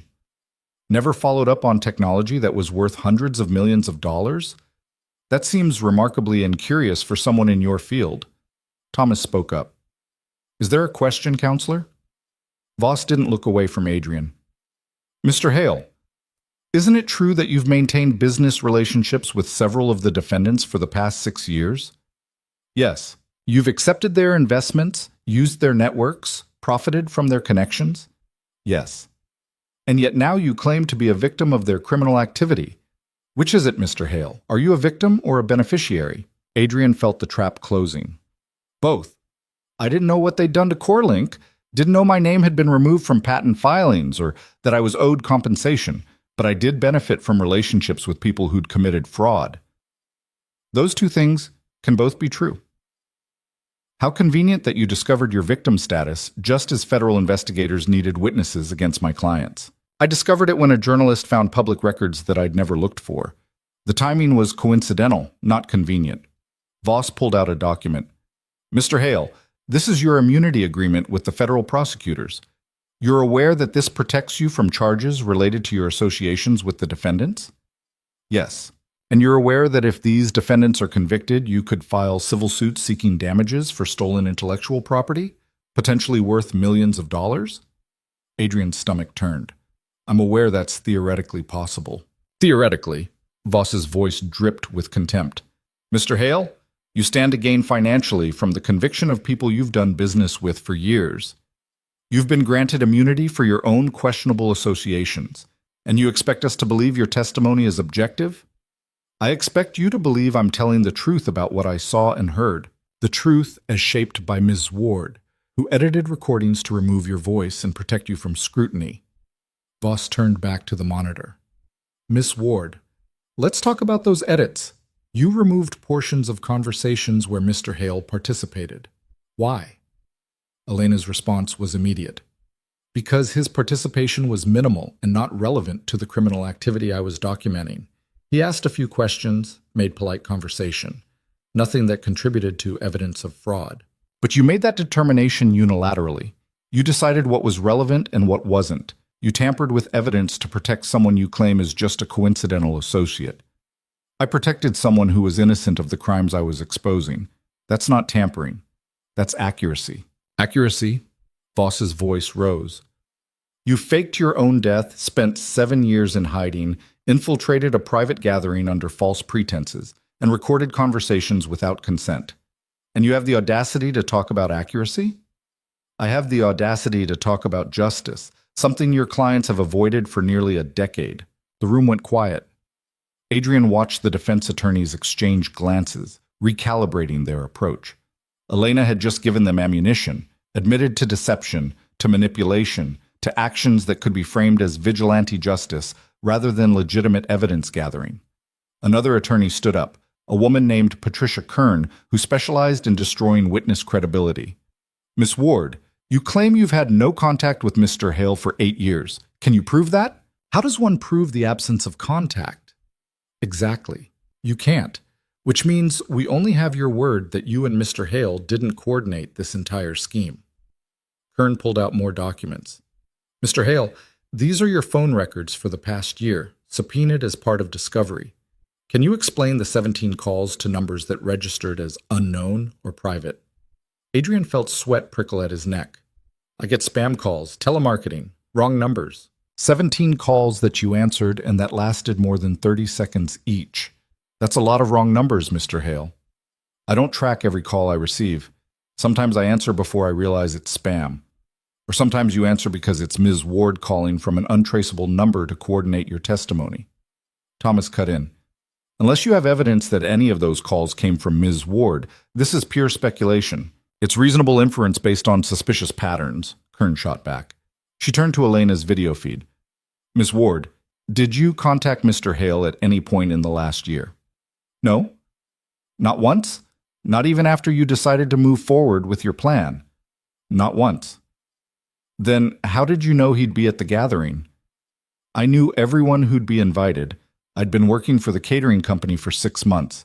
I saw the guest lists for every event. Kern smiled.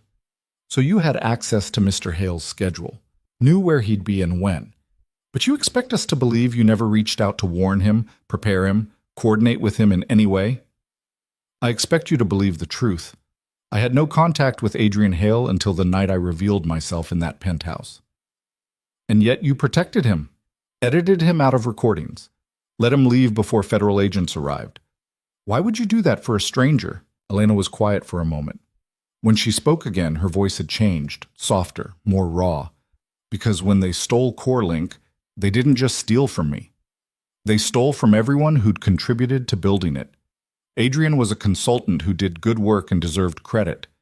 When they erased his name from the patent filings, they robbed him just like they robbed me. Maybe he didn't know it happened. Maybe he never would have known if I hadn't exposed them. But that doesn't make it less real. But how touching, Kern said. A vigilante with a conscience. Tell me, Miss Ward, did you feel this protective of all the people whose lives you disrupted? The employees who lost jobs when you froze company accounts? The retirees whose pensions were affected by your actions? The people who committed the crimes are responsible for those consequences, not me. I exposed fraud. What happened after that is on them. You destroyed evidence, manipulated financial systems, and caused chaos that affected thousands of innocent people. That's not exposure, Ms. Ward. That's revenge. Adrian watched Elena's audio meters jump as she responded. Call it whatever you want. Your clients committed crimes and avoided consequences for 7 years.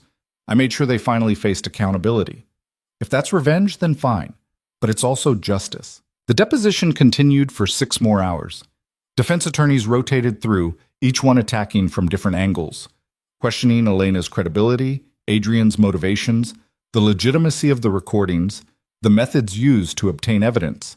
They were systematic and brutal, turning every answer into another question, every explanation into potential proof of conspiracy. By the time Morrison called for a break, Adrian's head throbbed and his throat was dry from answering the same questions 17 different ways. In a small room down the hall, Thomas handed him water and aspirin. You're doing fine. They're fishing. They haven't landed anything concrete. They've established that Elena and I both benefit from convictions, that we both had access to information about each other, that there are gaps in our ability to prove we didn't coordinate. Gaps aren't proof. The jury will see that defense is grasping at straws. Thomas checked his watch. We've got 15 minutes, then we go back in for round 2. Adrian drank his water and tried to prepare himself for more of the same, but when they returned to the conference room, the atmosphere had shifted. The defense attorneys were huddled together, whispering urgently. Morrison looked tense. Voss stood as soon as everyone was seated. We'd like to enter new evidence into the record, evidence that substantially changes the nature of this testimony. Morrison's expression hardened. What evidence? Voss pulled out a manila folder. Bank records showing a wire transfer from an offshore account to Mr. Hale's business 3 weeks ago. The same offshore account that Miss Ward used to freeze our client's assets. Adrian's blood went cold. That's impossible, is it? According to these records, verified by our forensic accountants, you received $250,000 from an account registered in the Cayman Islands, an account that Ms. Ward controlled. I never received any money from Elena. I don't even have access to offshore accounts. Voss slid the documents across the table. These records say otherwise. Adrian grabbed them, scanning the pages. There was his company name. There was an account number he didn't recognize. There was a transfer dated 3 weeks ago, right after he'd discovered the patent filing. This is fabricated, he said. Someone planted this to discredit my testimony. Or Ms. Ward paid you to testify in a manner favorable to the prosecution, Kern said. $250,000 is a substantial incentive to lie under oath. Thomas grabbed the documents, studied them quickly. These need to be verified. Anyone can create fake bank records. Until we confirm their authenticity, they've been verified, Voss interrupted, by 3 separate forensic accountants. The transfer is real. The account exists, and Mr. Hale's denial only makes his testimony more suspect. Morrison stood. We need to recess. Now. Absolutely not, Voss said. This is our deposition. We have the right to question the witness about evidence of potential perjury and coordination. You have the right to question, but I'm advising my witness to stop answering until we've verified these documents and determined their legitimacy. The room erupted in argument, defense attorneys demanding answers, Morrison insisting on verification, Thomas pulling Adrian aside to whisper urgently about how to respond. Through it all, Elena's video feed remained active, her audio meters bouncing with sounds Adrian couldn't interpret. Finally, her voice cut through the chaos. Stop! Everyone turned toward the monitor. The transfer is real, Elena said quietly. I made it 3 weeks ago. Adrian felt like he'd been punched. What? I transferred money to your company account because you deserved compensation for stolen intellectual property. I knew you'd never pursue it yourself, never hire lawyers and fight for what was owed. So I took it from the accounts I'd frozen, accounts full of money stolen from me and from you, and I gave you what you were owed. You can't just... Adrian couldn't find words. You can't transfer money without consent. That's illegal? Yes. So is stealing someone's life work. So is fraud and tax evasion and market manipulation. I did a lot of illegal things to expose people who did worse illegal things. Adding one more to the list doesn't change anything. Voss looked like he'd just won the lottery. So you admit it. You paid Mr. Hale to support your accusations. I gave him money he was owed. Money that should have come from licensing fees and patent royalties over the last 7 years. If he'd known his name was on those patents, he could have filed civil suits years ago. I just expedited the process. Without his knowledge or consent. Yes. Which means Mr. Hale has been receiving money from you and didn't disclose it in his testimony today. Adrian stood up, his chair scraping loud against the floor. I didn't know. I swear I had no idea that money came from Elena. I thought... He stopped, realizing he couldn't remember actually checking his business accounts in the last 3 weeks. Everything had been chaos. He'd been focused on legal preparation, on keeping his company from complete collapse, on protecting his daughter. Thomas grabbed his arm. Don't say anything else. Not until we verify the accounts and determine what actually happened. But Adrian could see it in the defense attorneys' faces. They'd won. Whether Elena had meant to help or hurt him, she'd just destroyed his credibility. He testified under oath without knowing he'd received $250,000 from the person whose accusations he was corroborating. The prosecution's case had just developed a massive hole. Morrison called for an immediate recess. The room cleared except for her, Thomas, and Adrian. Tell me you didn't know about the transfer, Morrison said. I didn't. I swear. Check your accounts. Right now. Adrian pulled out his phone with shaking hands and logged into his business banking. It took 3 tries to get the password right. When the account finally loaded, he scrolled back through transactions. There it was. 3 weeks ago. A wire transfer from International Holdings, LLC for $250,000. He'd been so focused on calls from lawyers and interviews with FBI agents that he hadn't even noticed a massive deposit. I didn't see it, he said numbly. I've been in survival mode. I haven't checked balances in weeks. That's not going to matter to a jury, Morrison said. All they'll hear is that you received money from Elena Ward and didn't disclose it. Defense will argue you were paid to lie, that everything you've testified to is compromised by financial interest. But I told the truth. Everything I said was accurate. I believe you. But belief isn't evidence. And right now, the evidence says you're a paid witness who lied about being a neutral observer. Thomas was already on his phone talking to someone about account verification and tracing the transfer. Adrian sat down heavily and tried to process what had just happened. Elena had tried to help him, had given him money she thought he deserved, and in doing so, she'd destroyed the one thing that made his testimony valuable, his apparent lack of financial motivation. We need to regroup, Morrison said. Figure out how to salvage this. Maybe if we can prove Adrian genuinely didn't know about the transfer, that he had no reason to check accounts during this chaos. It won't matter, Adrian interrupted. Defense has what they need. They'll hammer this until the jury can't see past it. Elena and I are both finished as credible witnesses. Morrison didn't argue. She just gathered her files and left the room, leaving Adrian alone with Thomas and the wreckage of good intentions. An hour later, they reconvened. The defense had already filed motions to strike both Adrian's and Elena's testimony as tainted by financial coordination. They were calling for dismissal of charges based on compromised evidence. Morrison fought back, arguing that the transfer didn't prove coordination, that Adrian's ignorance was genuine and verifiable. But even she sounded tired, defeated. When the judge finally spoke, appearing via video from her chambers, her expression was grave. "This is a complicated situation," Judge Martinez said. "Mr. Hale appears to have genuinely been unaware of the transfer. Miss Ward's actions, while illegal, seem motivated by a sense of compensation rather than witness tampering. However, the appearance of impropriety is undeniable." Adrian held his breath.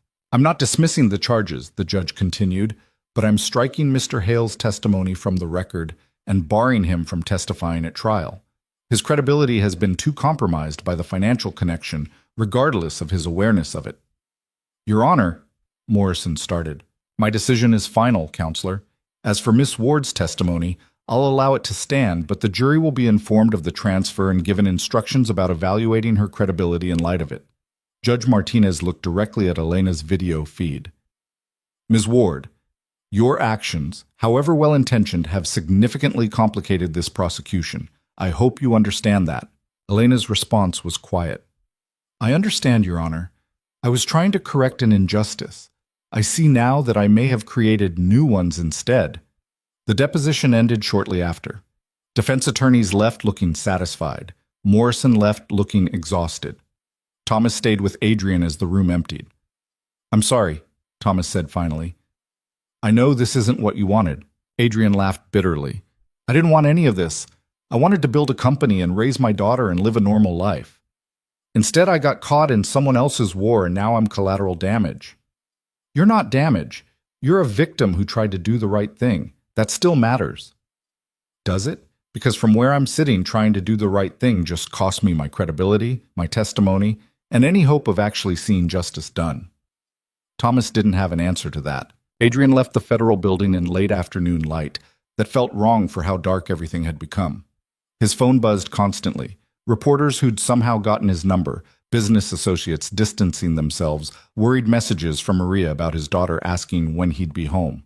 He drove aimlessly for a while, not ready to face his daughter's questions or Maria's concerned looks, not ready to pretend that today had been just another meeting, just another complicated piece of adult business. Eventually, he ended up at the park where he'd taken his daughter weeks ago. The swings were empty now, moving slightly in the cold wind. Adrian sat on a bench and watched the sun drop toward the horizon. His phone buzzed again, an unknown number. He almost didn't answer. "Hello? Adrian," Elena's voice. "I'm sorry." He should hang up, should refuse to talk to the person who just destroyed his credibility and complicated everything beyond repair. Instead, he said, "Why did you do it?" "Because you deserve that money. Because they stole from you and I couldn't stand watching you struggle while they profited from technology you helped build." "So you decided to help without asking if I wanted help? Without considering that it might make everything worse? I thought I was fixing something. I see now I was just breaking it differently." Adrian laughed without humor. "Yeah, that seems to be going around." Silence on the line. Then Elena spoke again, her voice carrying 7 years of exhaustion. "I spent so long being invisible, being the person no one noticed or cared about. And I told myself it was strategy, that I was gathering evidence and building a case and preparing perfect revenge. But the truth is, I forgot how to be visible, forgot how to ask for help or trust that anyone else could understand." "So you did everything alone?" "Yes, and I told myself that made me strong, that independence was power." She paused.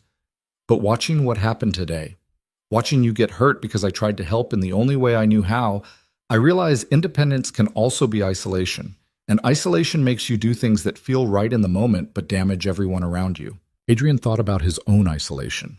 The years of building a company alone, of making decisions without consulting anyone, of keeping people at arm's length because trust felt dangerous. He told himself he was protecting his daughter, protecting himself. But maybe he'd just been afraid of being vulnerable. I don't know if they're going to convict, Elena said quietly. The defense did what they needed to do today, created doubt, made me look like a vigilante and you look like a paid witness. The jury might decide that even if the defendants committed crimes, our methods of exposing them were too questionable to trust. And if they walk, then they walk. And I disappear for real this time. And 7 years of planning amounts to nothing but a spectacular failure. Adrian heard the defeat in her voice and recognized it because he felt it too. They'd both tried to fight systems bigger than themselves. Both tried to stand up against corruption and power. Both learned that good intentions didn't guarantee just outcomes. There's a journalist named Sarah Mitchell, Adrian said. She knew you at MIT. She's writing about all of this. I know, she called me last week. I didn't answer. Maybe you should. Tell her your side. Not for the trial, but for the record. So when people look back at this, they understand why you did what you did. What good would that do?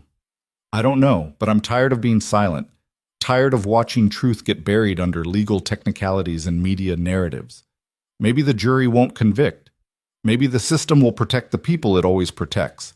But at least there'll be a record of what actually happened. That has to count for something. Elena was quiet for so long, Adrian thought she'd hung up. Then, Adrian? Yeah? Thank you. For trying. For testifying even when it cost you everything. For being one person in that room who actually gave a damn about something beyond money and power. I didn't do it for noble reasons. I did it because I was scared and angry and didn't know what else to do. That's the most honest thing anyone said through this entire mess. The call ended. Adrian sat on the bench until the park lights flickered on and the cold made his hands numb.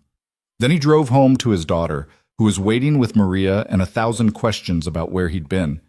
He told her he'd had a hard day, that sometimes grown-up work didn't go the way you planned, that he loved her more than anything in the world, and that would never change no matter what happened. She accepted this with the resilience of children who trust their parents even when they don't understand the details.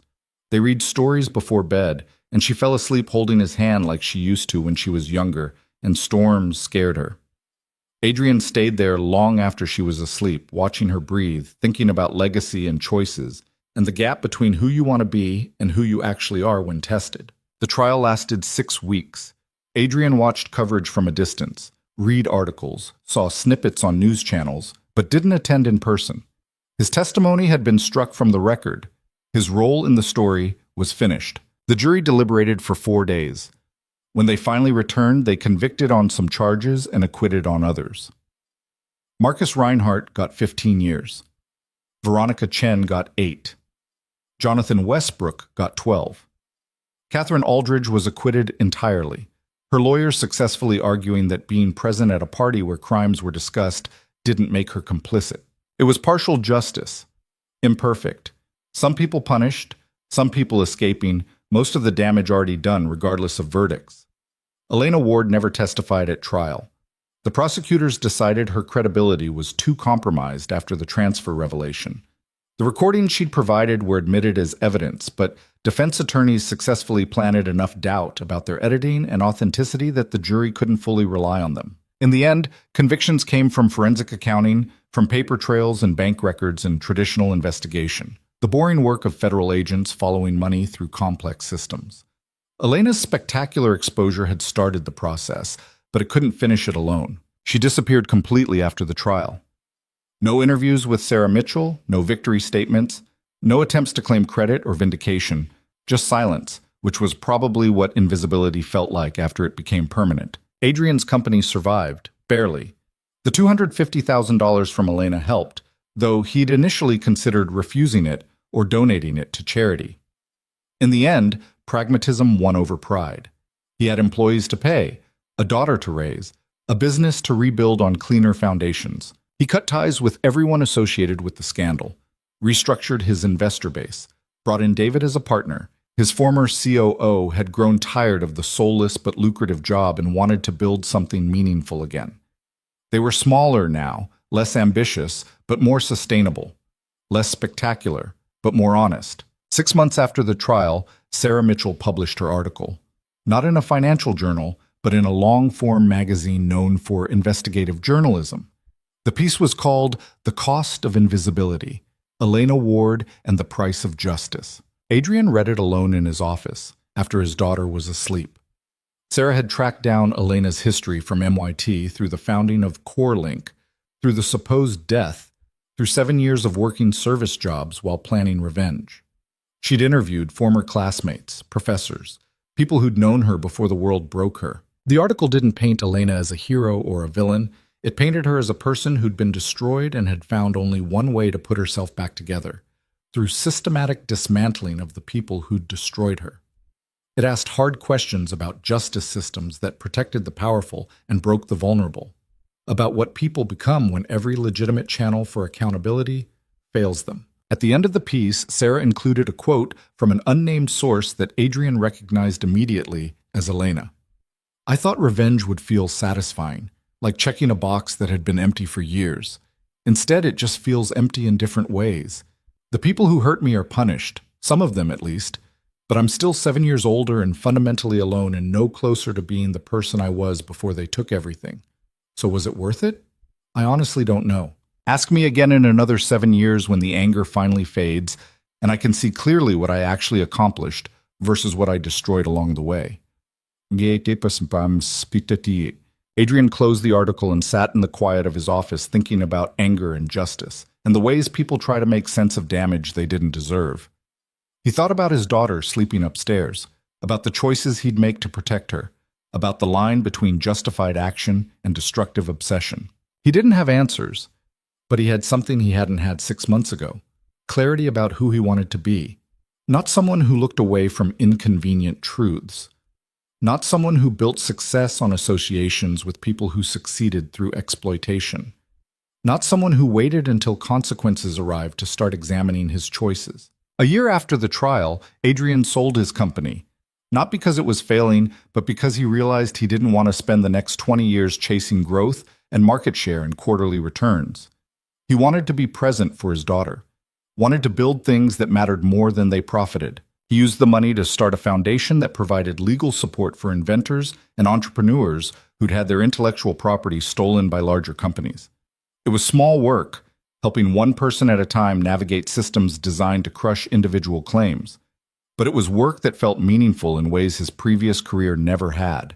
His daughter started first grade, made friends whose parents didn't whisper about her father, came home with art projects and spelling tests and stories about playground dramas that felt beautifully ordinary. Sometimes Adrian wondered about Elena, where she'd gone, who she'd become, whether she'd found any peace in the aftermath of her perfect revenge.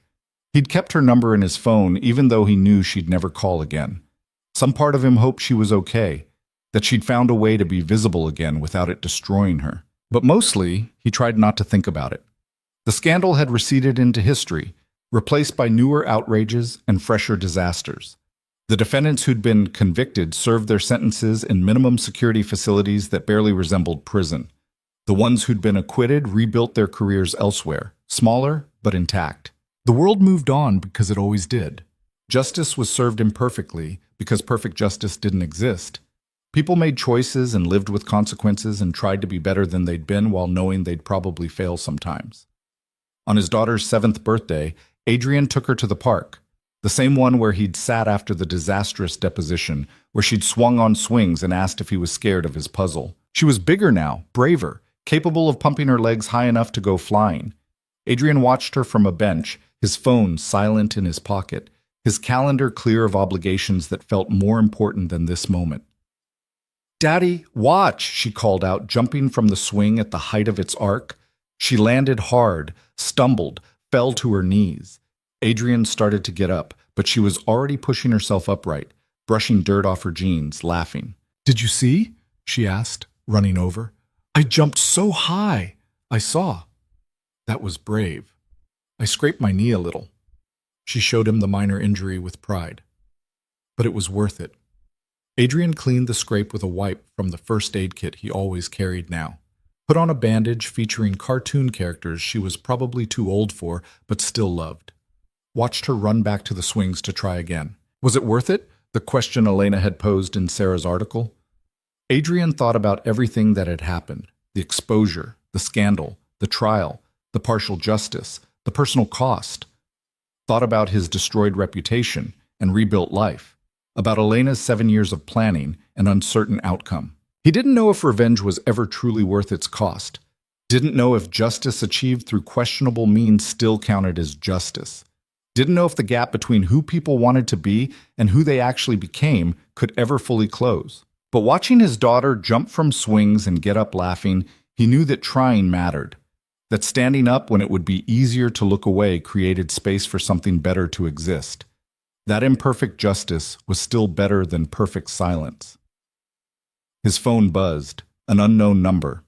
After all this time, his heart still jumped slightly, wondering if it might be Elena with some final word, some conclusion to a story that had ended without real resolution. It was a spam call about his car's extended warranty. Adrian laughed and declined it and put his phone away. Some stories didn't get neat endings. Some questions never received satisfying answers.